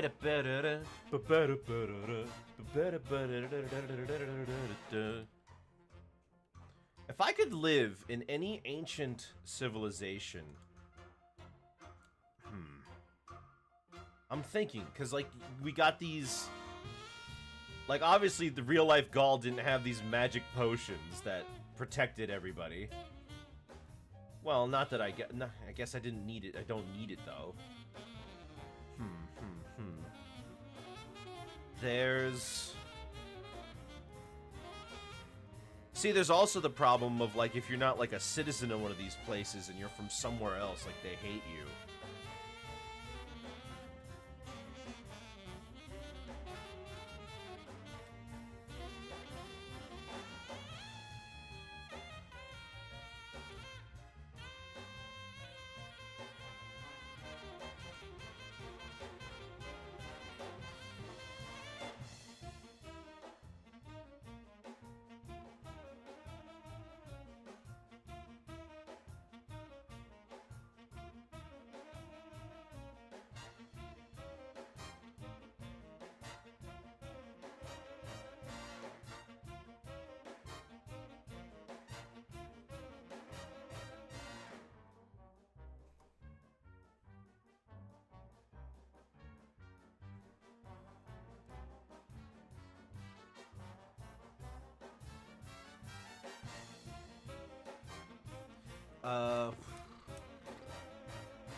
Okay, and then now we've got just the braids, and then I think we're done, and we can start shading in earnest. Oh my gosh, he's naked. He looks so naked without that hair. Never show me that again. And I did it to myself. I jump scared myself, man.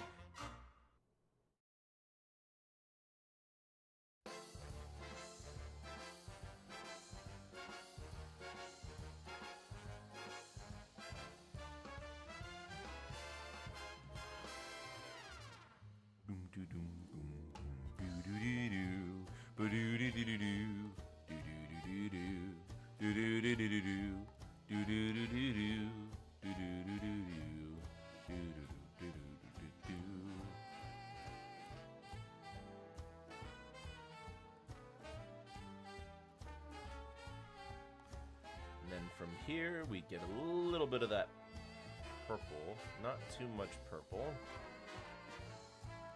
Nah, too much purple.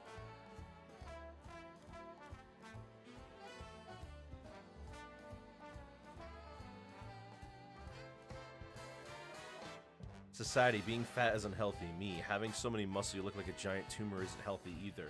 Well, both can be healthy. I mean, we all know that healthy isn't, like, you don't have to have a specific body type or a specific size to be healthy, right?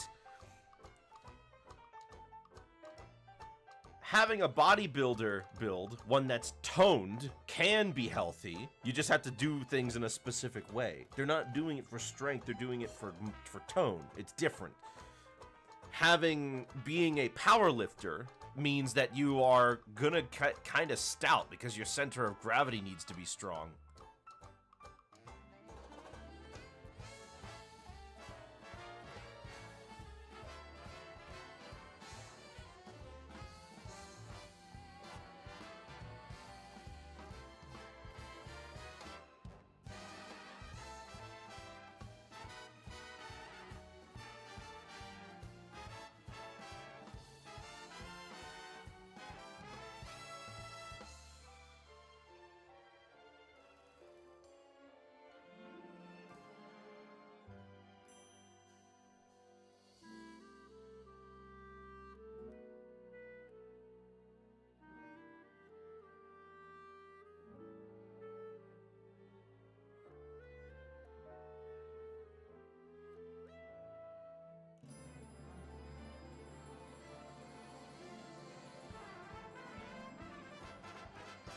Ugh.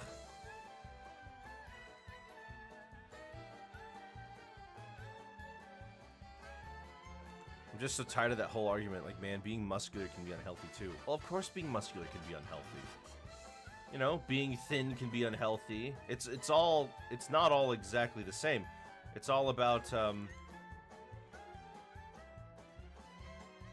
we all know what that's like.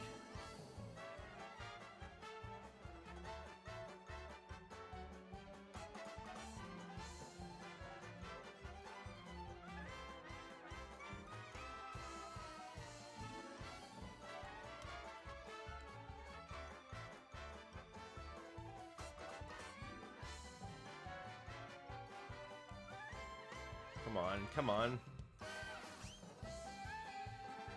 It's kind of funny how much faster I complete art when I'm doing it for stream versus when I'm doing it for myself. Like, you guys get the luxury of seeing me start and finish a piece in like 3 hours. Whereas something like this would take me all day if I was not streaming.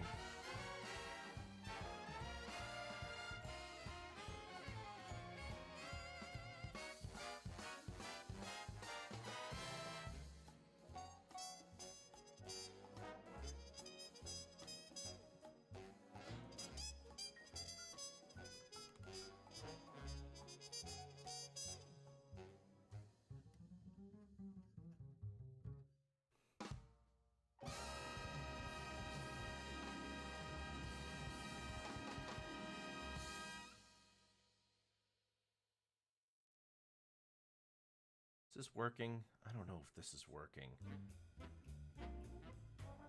It looks silly. Is there a better way of doing this?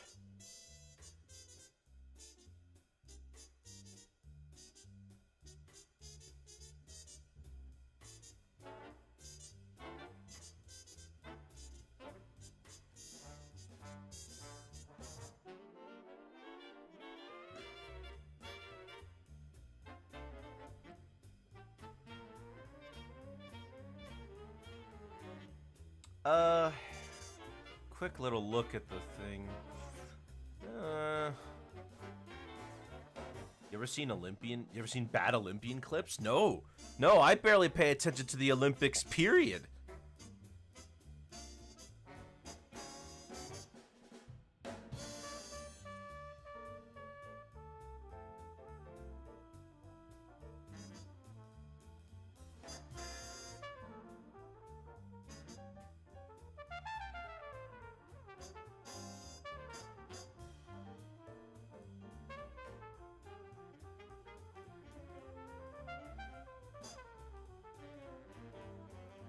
Olympics are competitors who mess it up so bad you wonder how they got there. There was that one woman who became... There was that one woman who became an Olympian by joining specifically these... What was it? She became an Olympian by specifically joining in, like, tryouts and stuff that didn't have enough people to disqualify her, even if she was in last place. So she made her way all the way to the Olympics.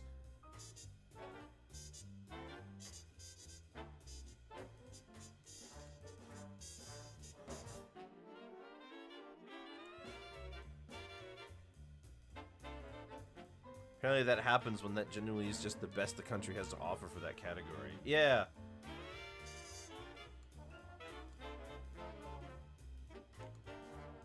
I think it's neat. Take advantage of it. You know, make something of it.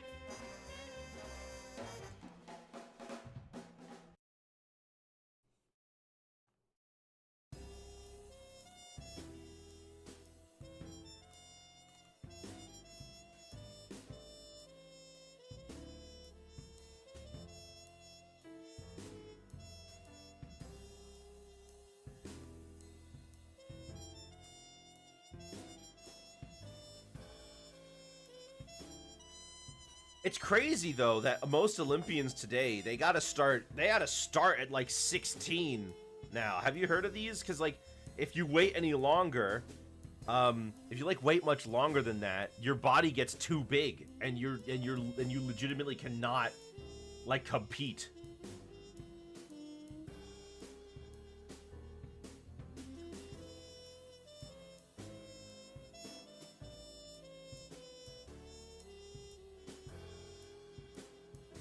Like if I could never be an Olympian. Even if I trained like for the next 10 years of my life straight, I could never be an Olympian. I'm too old.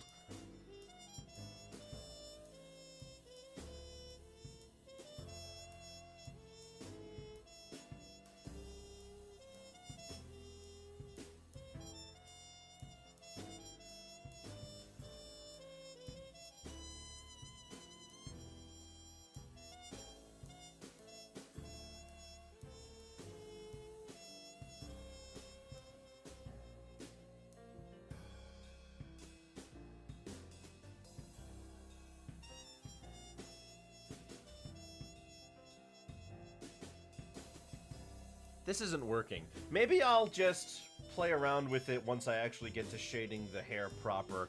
Because I'm thinking right now that the colors just aren't vibing. Well, whatever. In any case, now we can start getting a little bit more in depth here. Oh, but before I do that, I will add this up here.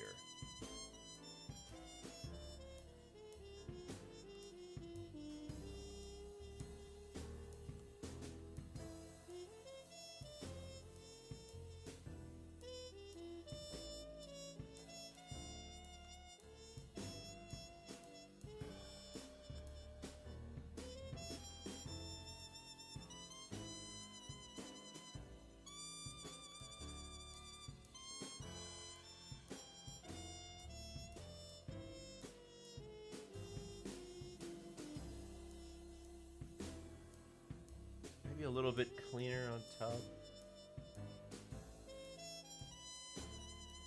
That's not bad. I kind of like that actually.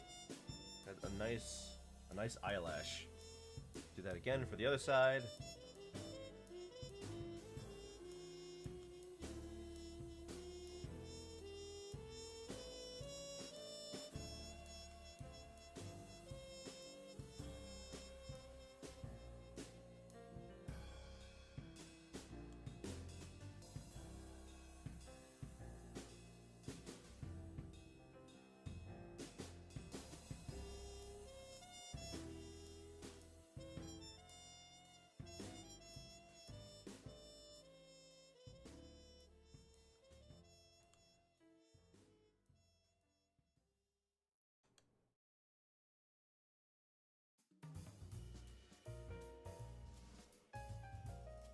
A little more back.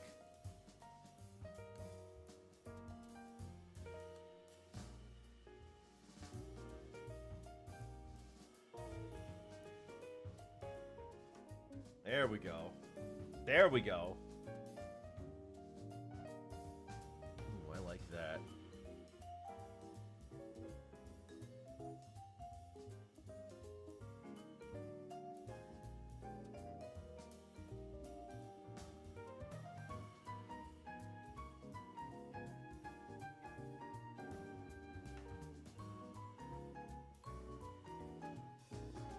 Well, he already looks fine to me, huh? Okay. Now, shading. Right. Let's start.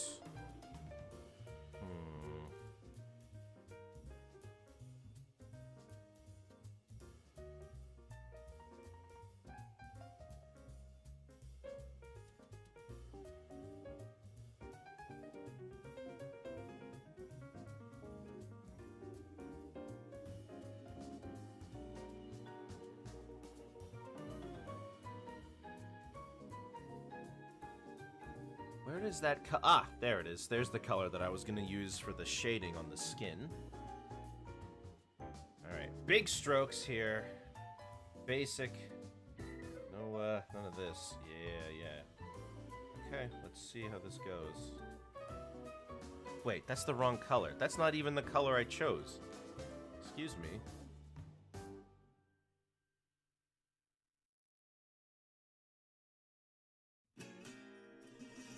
See, it's already getting a little too dark. The key is to try to get the shading down a little nicer. Like we want to accentuate color, not cover it. We want to let the shading do its job of adding contrast, but not to the point where you can't see anything, right? Because that's the problem a lot of artists run into, is their shading can get very dark. Not to mention how following the shapes of what's above it, it can also be difficult.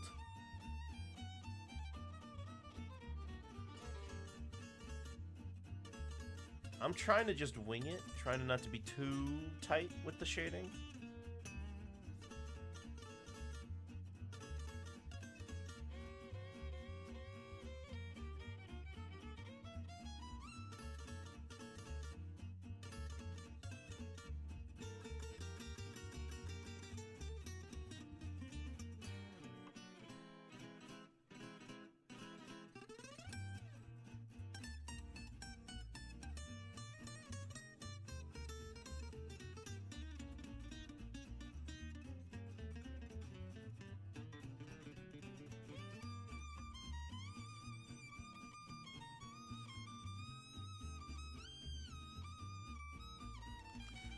Yeah, okay, down here. A problem I tend to have is that it's just way too dark. And then trying to clean it can often make it worse if I'm not careful. But seeing the blue of the sky here does help me a little because it prevents that. When it's all on the gray, it can look fine when the background is gray, but then when you actually try to give the back area some color, it can really show like how dark you actually made it. And after all, a lot of things to do with color, because color's not really objective. Color is constantly changing. Color constantly is looking different depending on what you're seeing, where you're seeing it, and how it interacts with everything around it.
Try to get a little under there.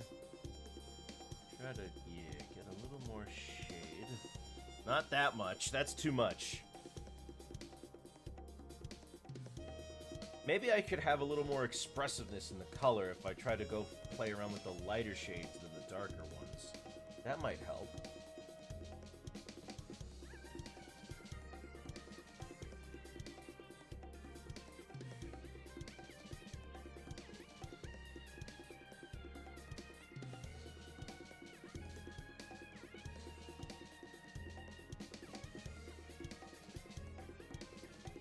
And of course, you always have to be mindful of where your light source is. And usually my light source is casting on the person's face.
There we go.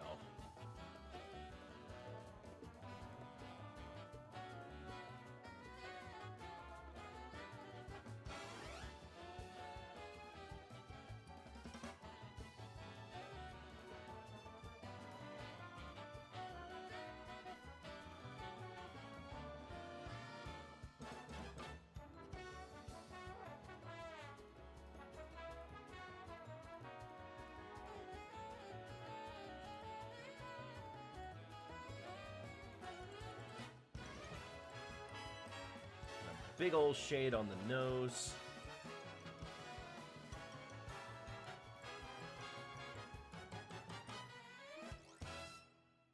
See here, it's starting to get real muddy. It's starting to look so muddy. I don't want it to look muddy. We want those areas of contrast to feel like they're areas of contrast. We don't want them to feel like it's all blending together into a mush of color that has no distinction between where one part ends and the next part begins. And that's infuriating, because like you build up and you build up and you build up and then you get to it and it's like, oh my gosh, it looks terrible. It's mushy, it's mushy, it's mushy.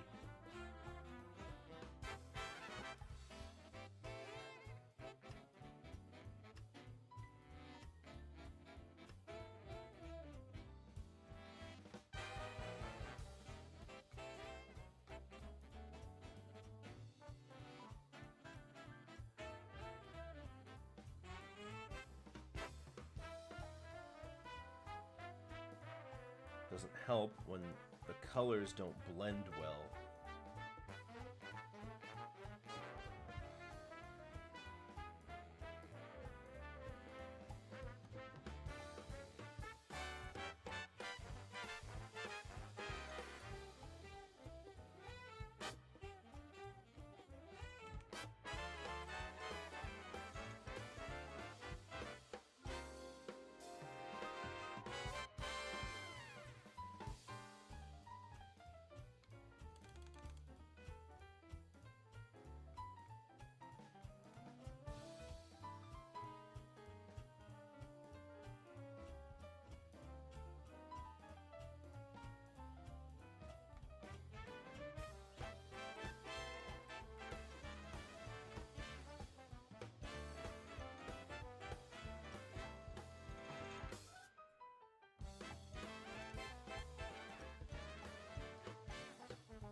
I don't want it to look so dark. I don't want it to look so washed out.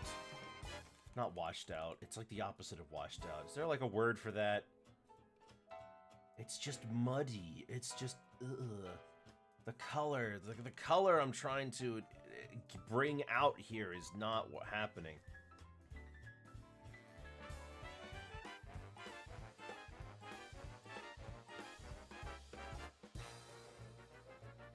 It's working on some of the bigger areas, but these smaller areas are killer.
Let me erase this because I'm realizing here that this is also in place. There we go.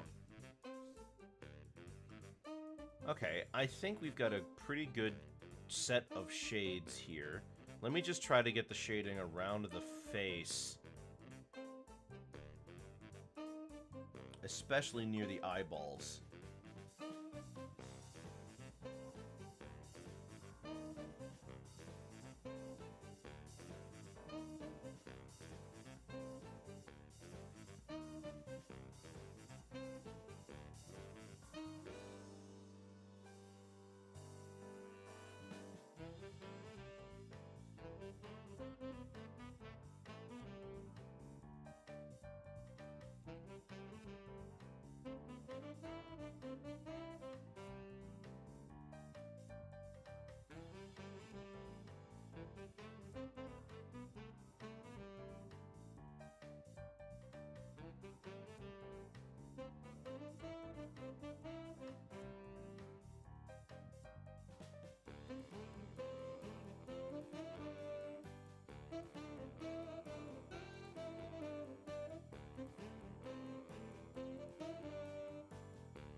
Okay. Yeah, that skin's looking nice. Okay, I'm taking a step back. I think that's looking okay. Now, let's see if we can get some lighting in there. What color should we use? Not a blue, I don't think.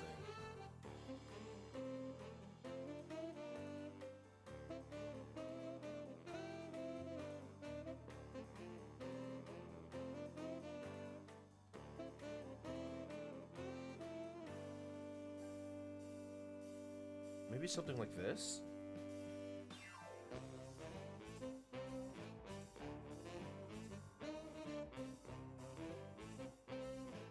I don't want it to look white. I want it to look light.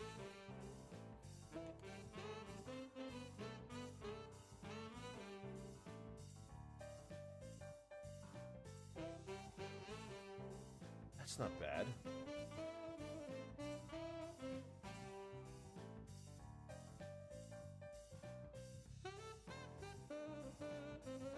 Hey, I just realized he doesn't have nipples.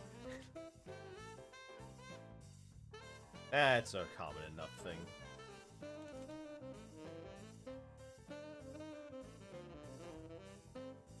Maybe he hatched from an egg. And that's why he doesn't have them.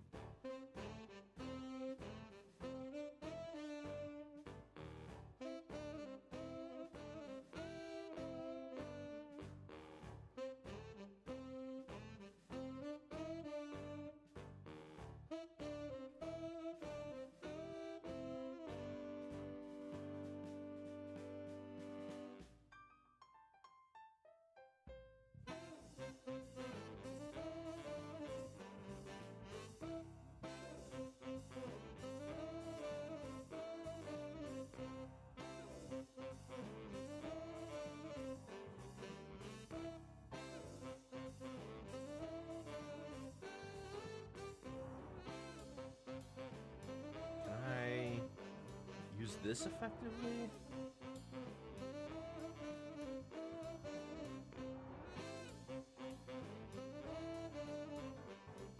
Oh.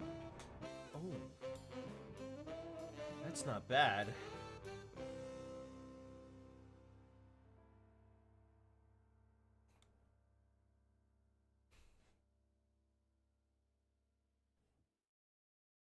Let me clear this out. Oops. Nope.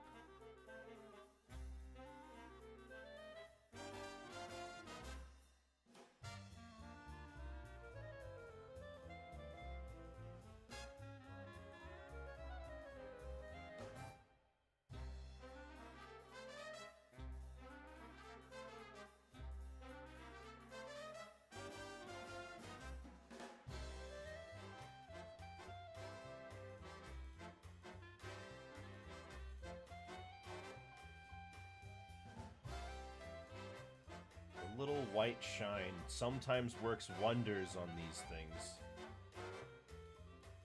Rim lighting, it's also called. I'm telling you, sometimes the rim lighting just works way too well at conveying the little bit of extra light that pushes it over the edge of just being your standard old shading. Okay, well, now that I'm here, let me go shade the ear. Because that should all be the same colors.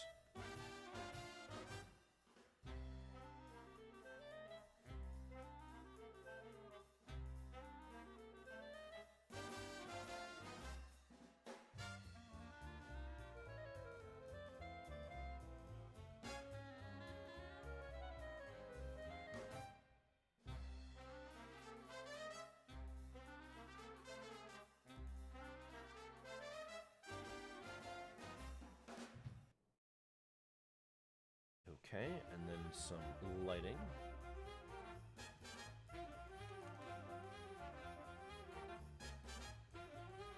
And then, of course, the white.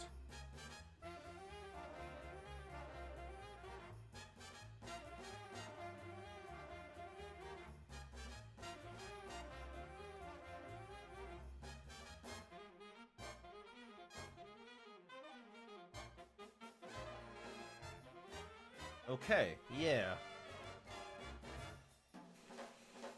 Well, what next?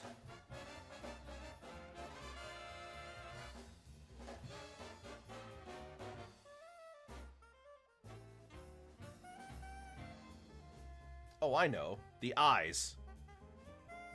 Those are usually fun and simple.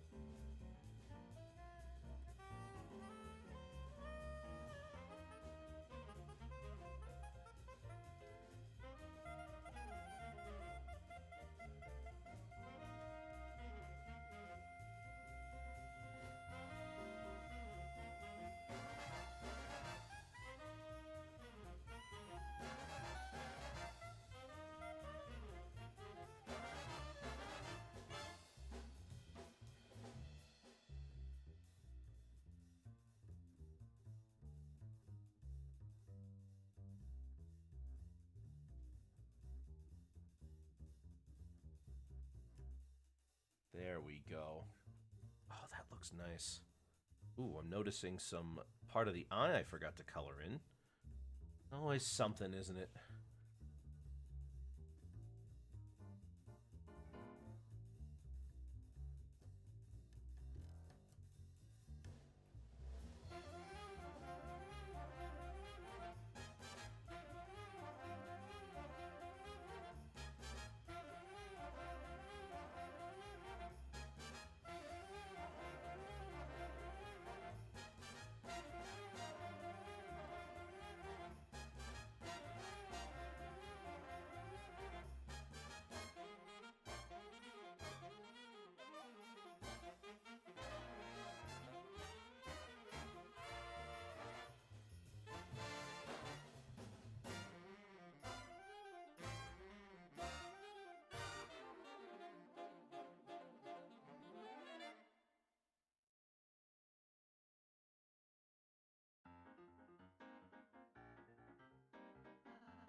Okay, I think that's good for the eye area.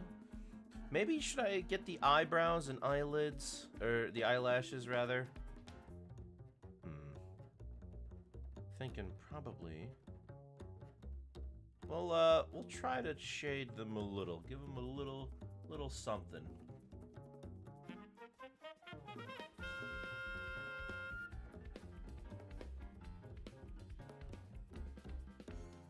Just a little, yeah, a little basic.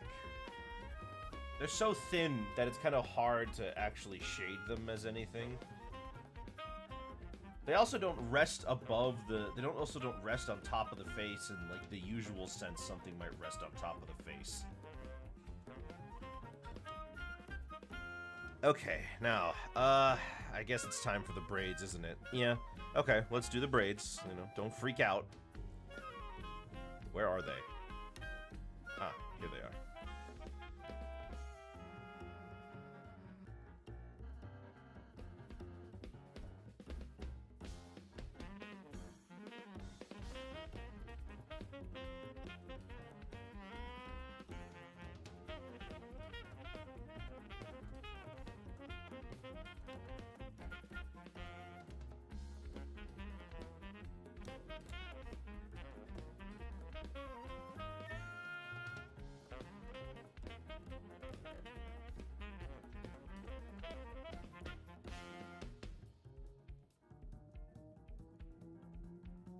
Something a little... Maybe a little darker.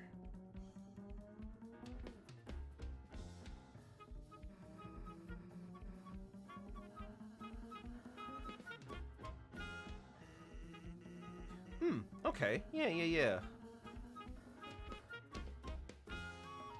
Just clean that up a little.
Okay. Yeah, that's a little better. That's a little better.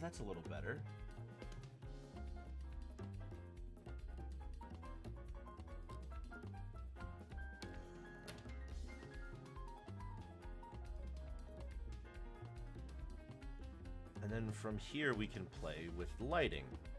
Let's...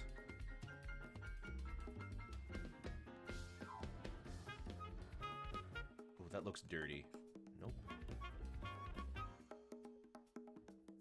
Okay, that's pretty good. Maybe not so pink.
here, we go in and we erase all these parts until we get something that's more like this.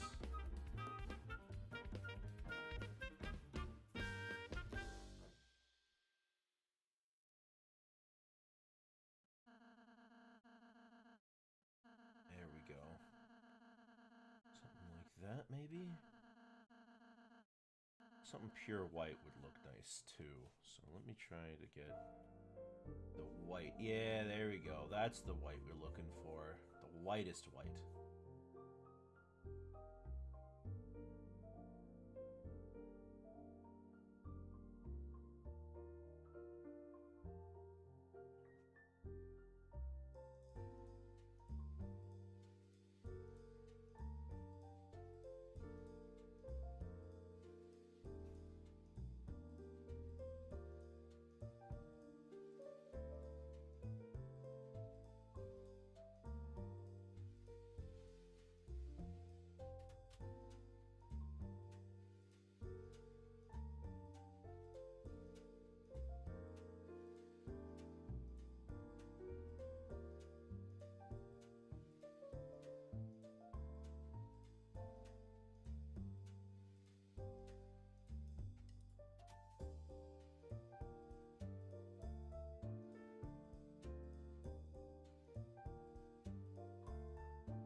I think we'll just try to lighten this one. Yeah, put it in a way that makes it so the white dissipates as it goes up.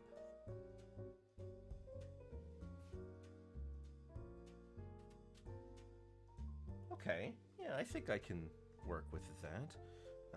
Maybe if we... the color here. It's bad. It's a bad color. But what do I use that's better? Just going straight up that? Is that better? It might be.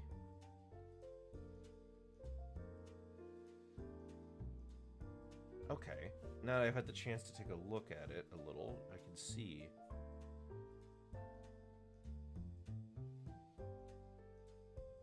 Oh man, I thought I was going to stream Splatoon today, but it's taking way too long for me to finish this, so I'm unfortunately probably not going to be able to do that.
Think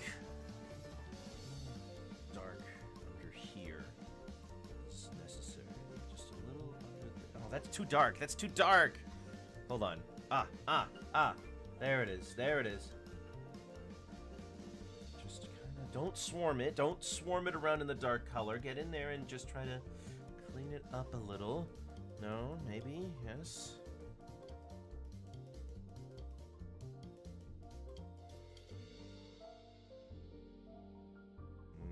Okay, hold on. Maybe a little more onto the side. Get it under. Yes, okay. I can see that. Yeah, alright. And then let's get in our bright colors.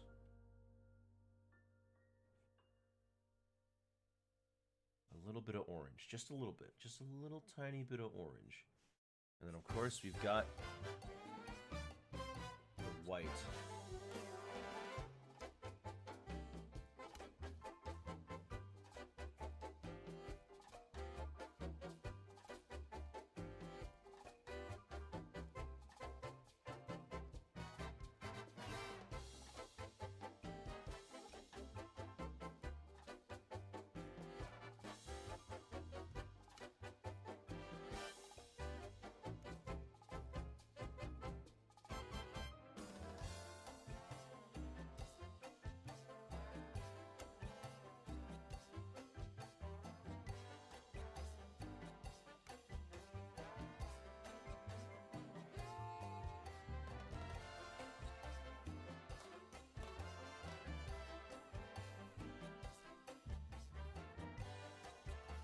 All right.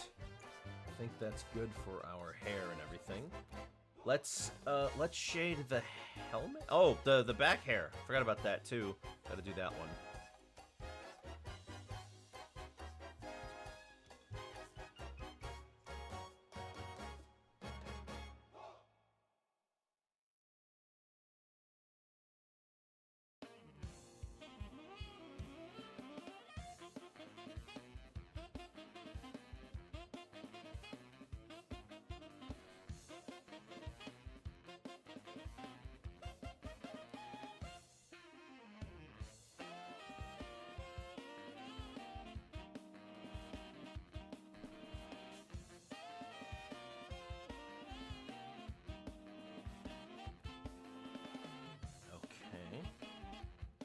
Just a little.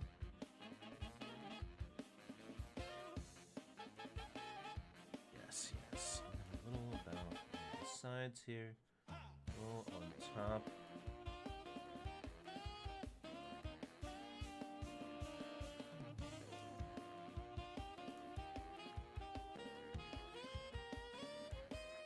Ooh, that's looking nice. Okay, now we got all that sorted. Let's get the helmet. I wonder if Gauls actually had horns on any of their helmets. I'm sure they had wings. Let me just look up Gaulish helmets. Gaulish helmets. Huh, they do have horns, kind of.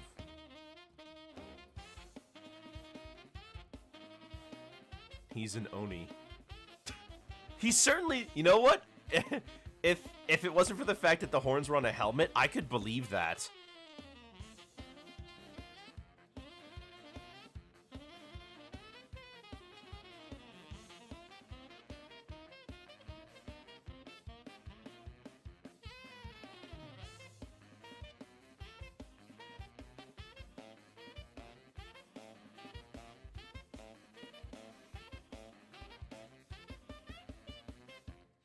Let me see. It looks like the answer is no. They didn't have wings on the helmets.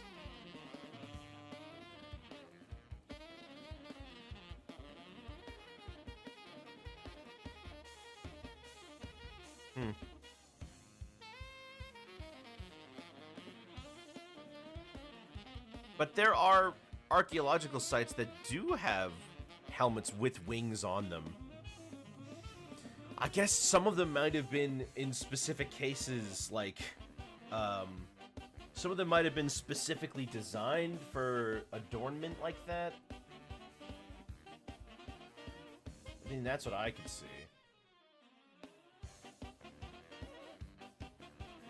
Oh.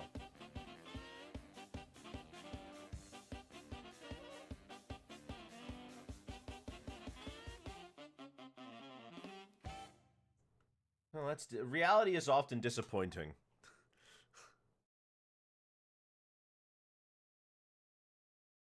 But that's just the way it is. And that's the way it is.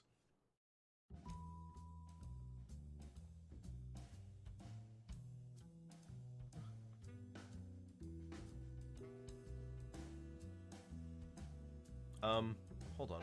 What's How did I miss a second one?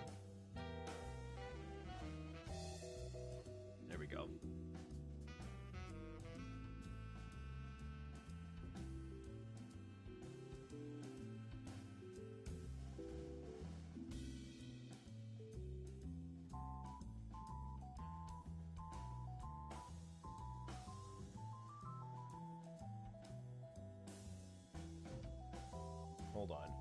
Clean this up some.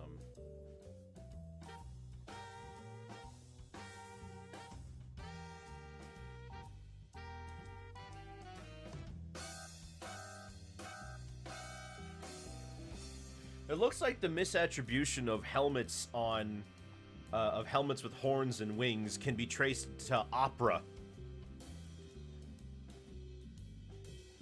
Because they had the stories a lot of the time, but not a lot of the actual artifacts.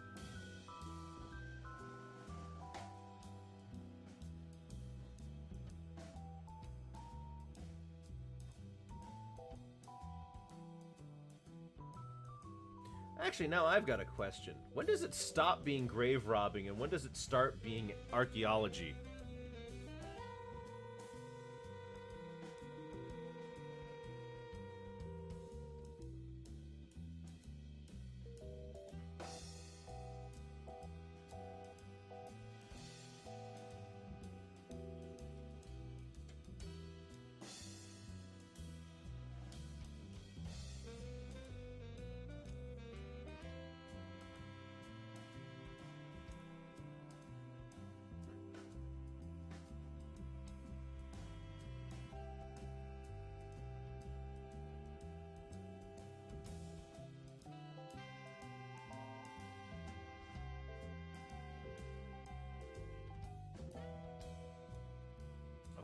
And then we've got the horn up here.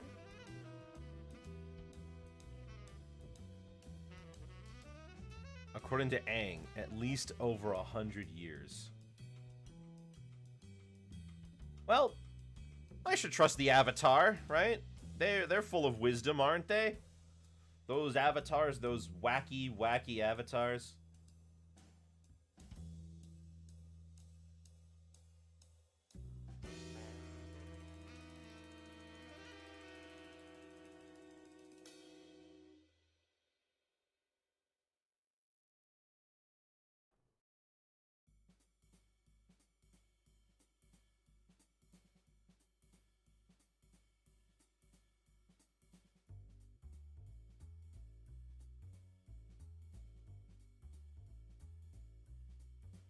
All right. Now we've just got the bow and the pants.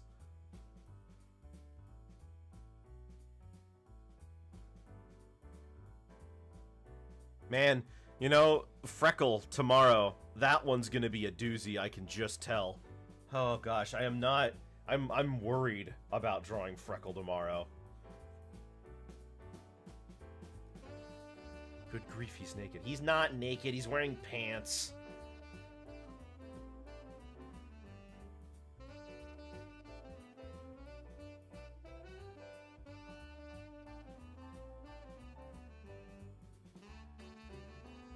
Looks like I also need to fill this in here.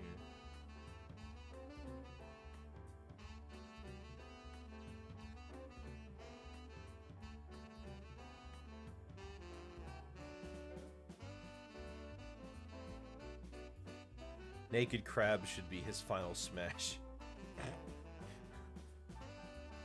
Oh, I think we already know what his, like, special move is, but I forget what it was. Because I'm pretty sure the leak showed it.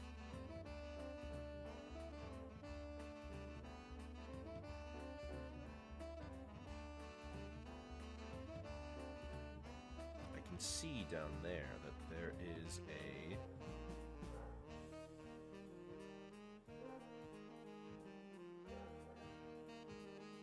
Yeah, I can see that there's something here I forgot to fill. There we go.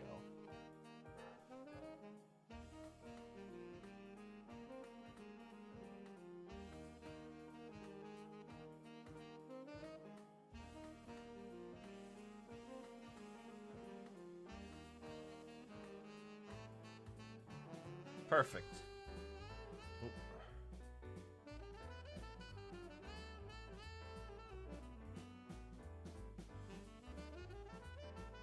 There we go. Now back to the bows.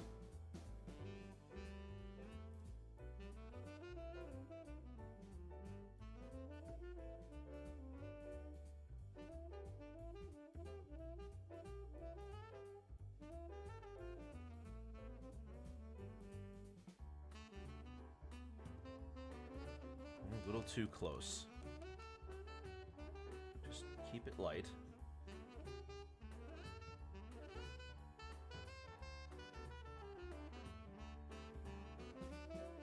There we go. I think that's good. And oh heck, I'll put a little of that on the sides. Just a little. Yeah, just a little of this.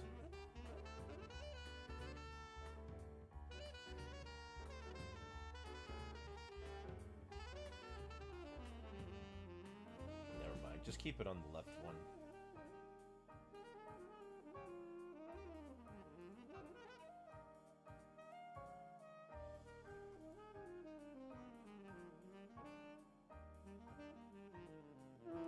Nah, it's barely noticeable. Oh, and for the pants. Okay. Okay, they're white on the bottom, so let's start with the white.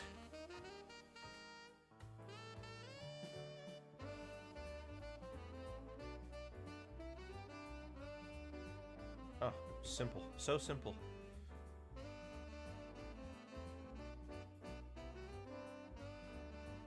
Over here, though, realizing that we need to go a little darker because you've got two things we need to clear out first.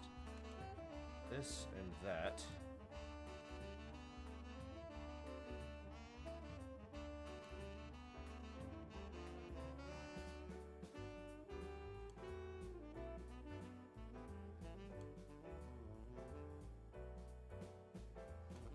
I'll just move it down.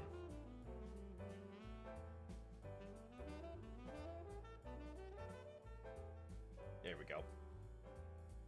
And I shaded it wrong anyway. Whoops! It's supposed to go... Yeah, it's supposed to go this way.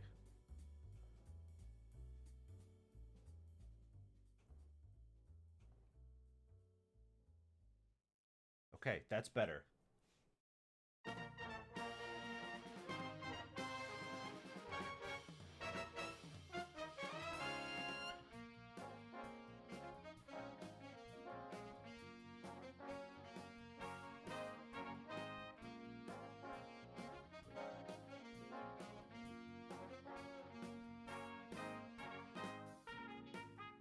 There we go. You can just clean up around here.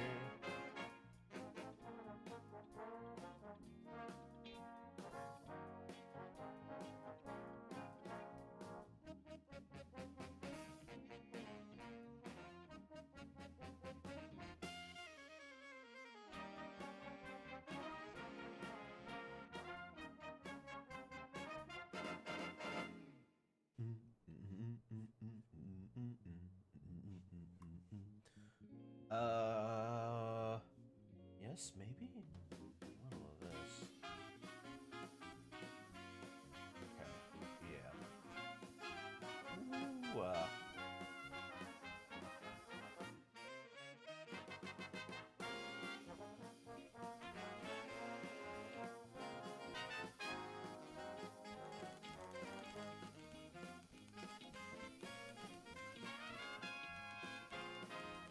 Oh, man.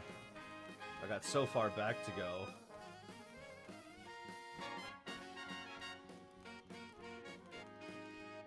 Okay, hold on. There we go. Now I gotta try this again.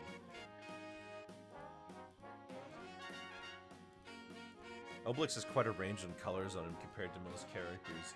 Yeah, but the way the colors are arranged in such a way that it's not really an issue. I mean, his outfit, I mean, the belt certainly adds a lot more colors, which I do not have, the belt. But the red, white, and blue of his hair and his pants, honestly, that's not bad. And then there's the separation of the, there's of course the separation of the face, of the top of his head with the pants with his skin tone.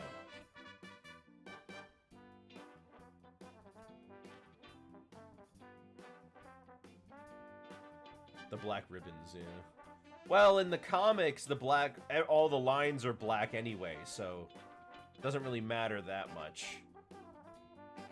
But if you're doing a style like mine, it's a little different.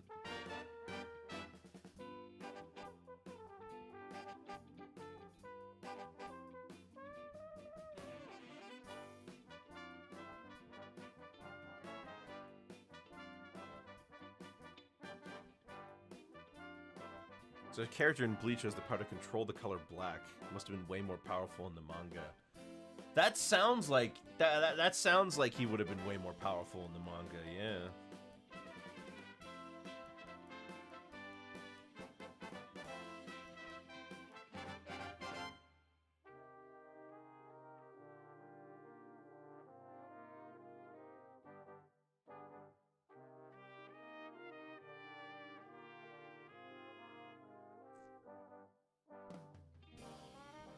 I've almost got enough to wrap this up.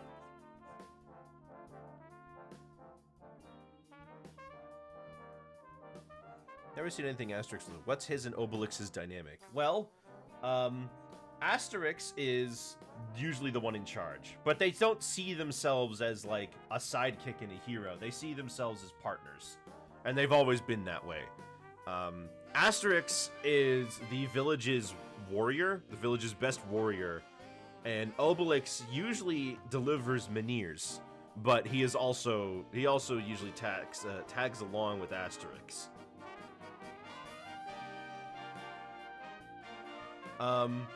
They're usually on the same side on just about everything, but every once in a while they will get into a fight. They will have an argument. There's been like a few times where they've split up over the argument for a while before reconciling. But generally they go on tasks to save people, and stop the Romans from attacking their village.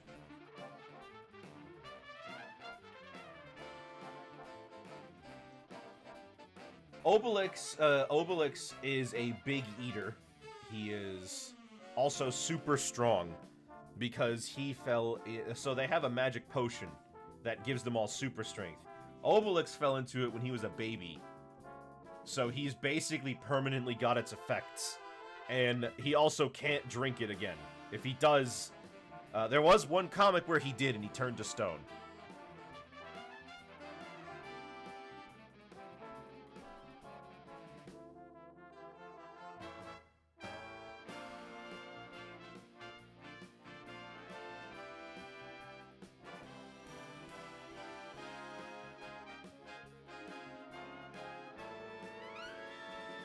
I think this area up here needs something.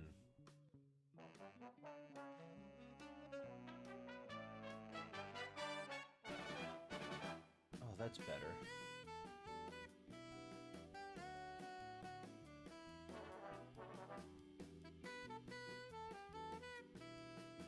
Sounds a little like Slayers with the impermanent partnership. Well, they're very much a permanent partnership. I mean, they're always together.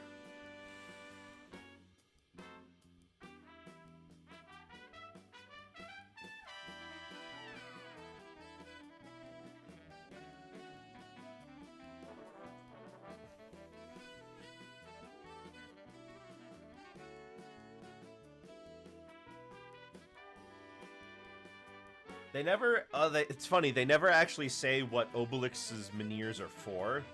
He just carries them all the time and delivers them, because historians have no idea what the menhirs were for, apparently. Actually, I wonder if they know now.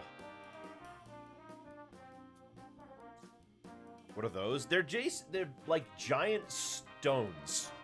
Think like Stonehenge, except instead of them being square, they're giant teardrop shaped.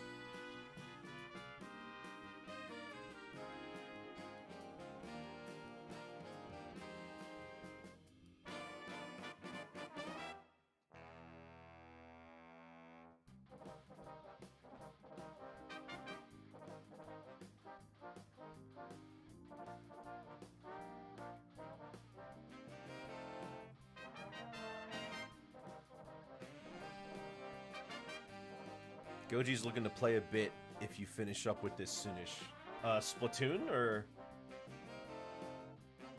what? Hold on. Smash?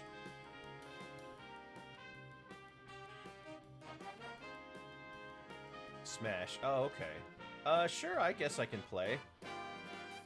I just need to... I'm almost done here.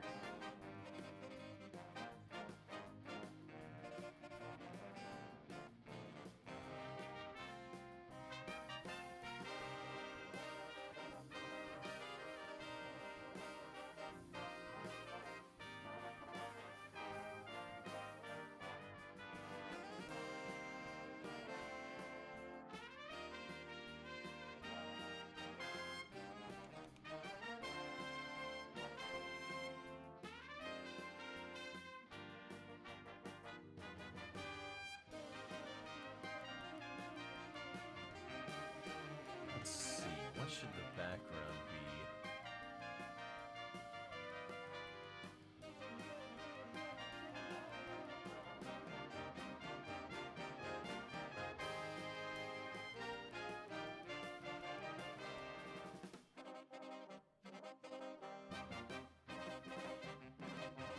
No, that's good.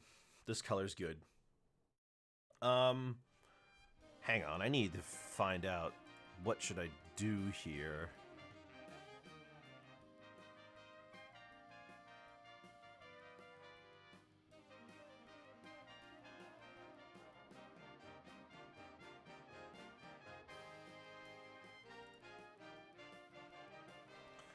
There's something in the background I want to put, but let me see.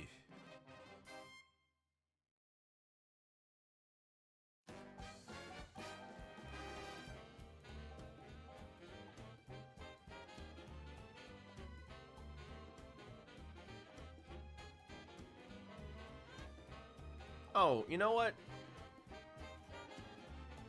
We can do this.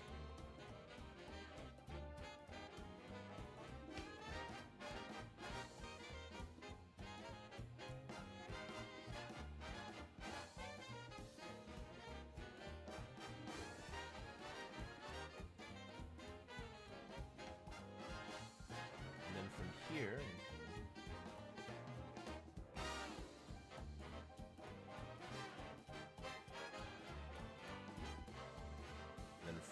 there, we can shade it.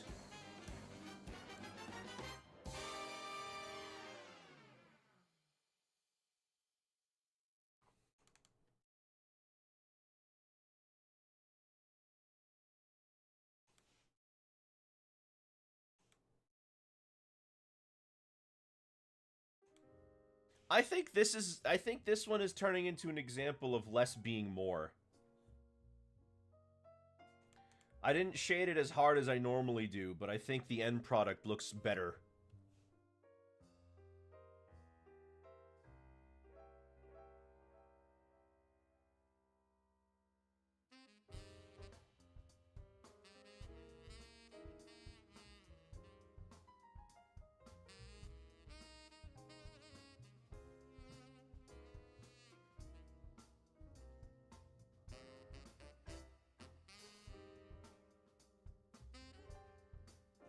Don't go 100% on that.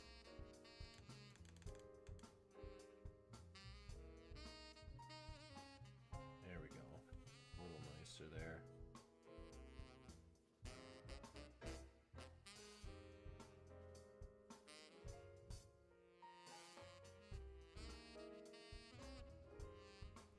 And then above all of that, we give it a blue tint.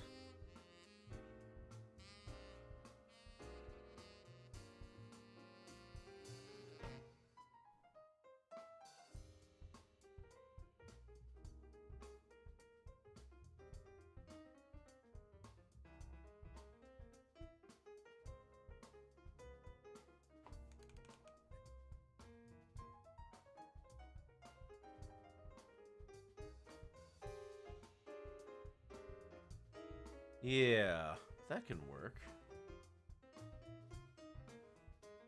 And blur it just a smidge to make it look like it's in the background.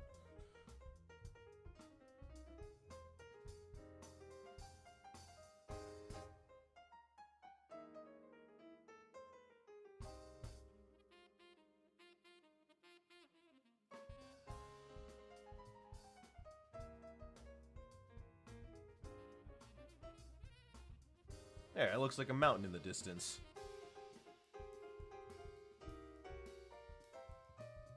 Okay. Perfect. Well, not perfect. My art is never perfect. But I do like this one. I think this one turned out pretty good. I was going to play the Splatfest this weekend on stream, but took me a little too long to finish this one, so gonna have to pass, unfortunately. Hey, maybe next time. Assuming there are more Splatfests, which there should be, right? I would hope. Oh, look at that. I think that's a handsome-looking Gaulish man right there. Handsy. That's a handsome-looking Gaulish man right there, don't you think? I think so.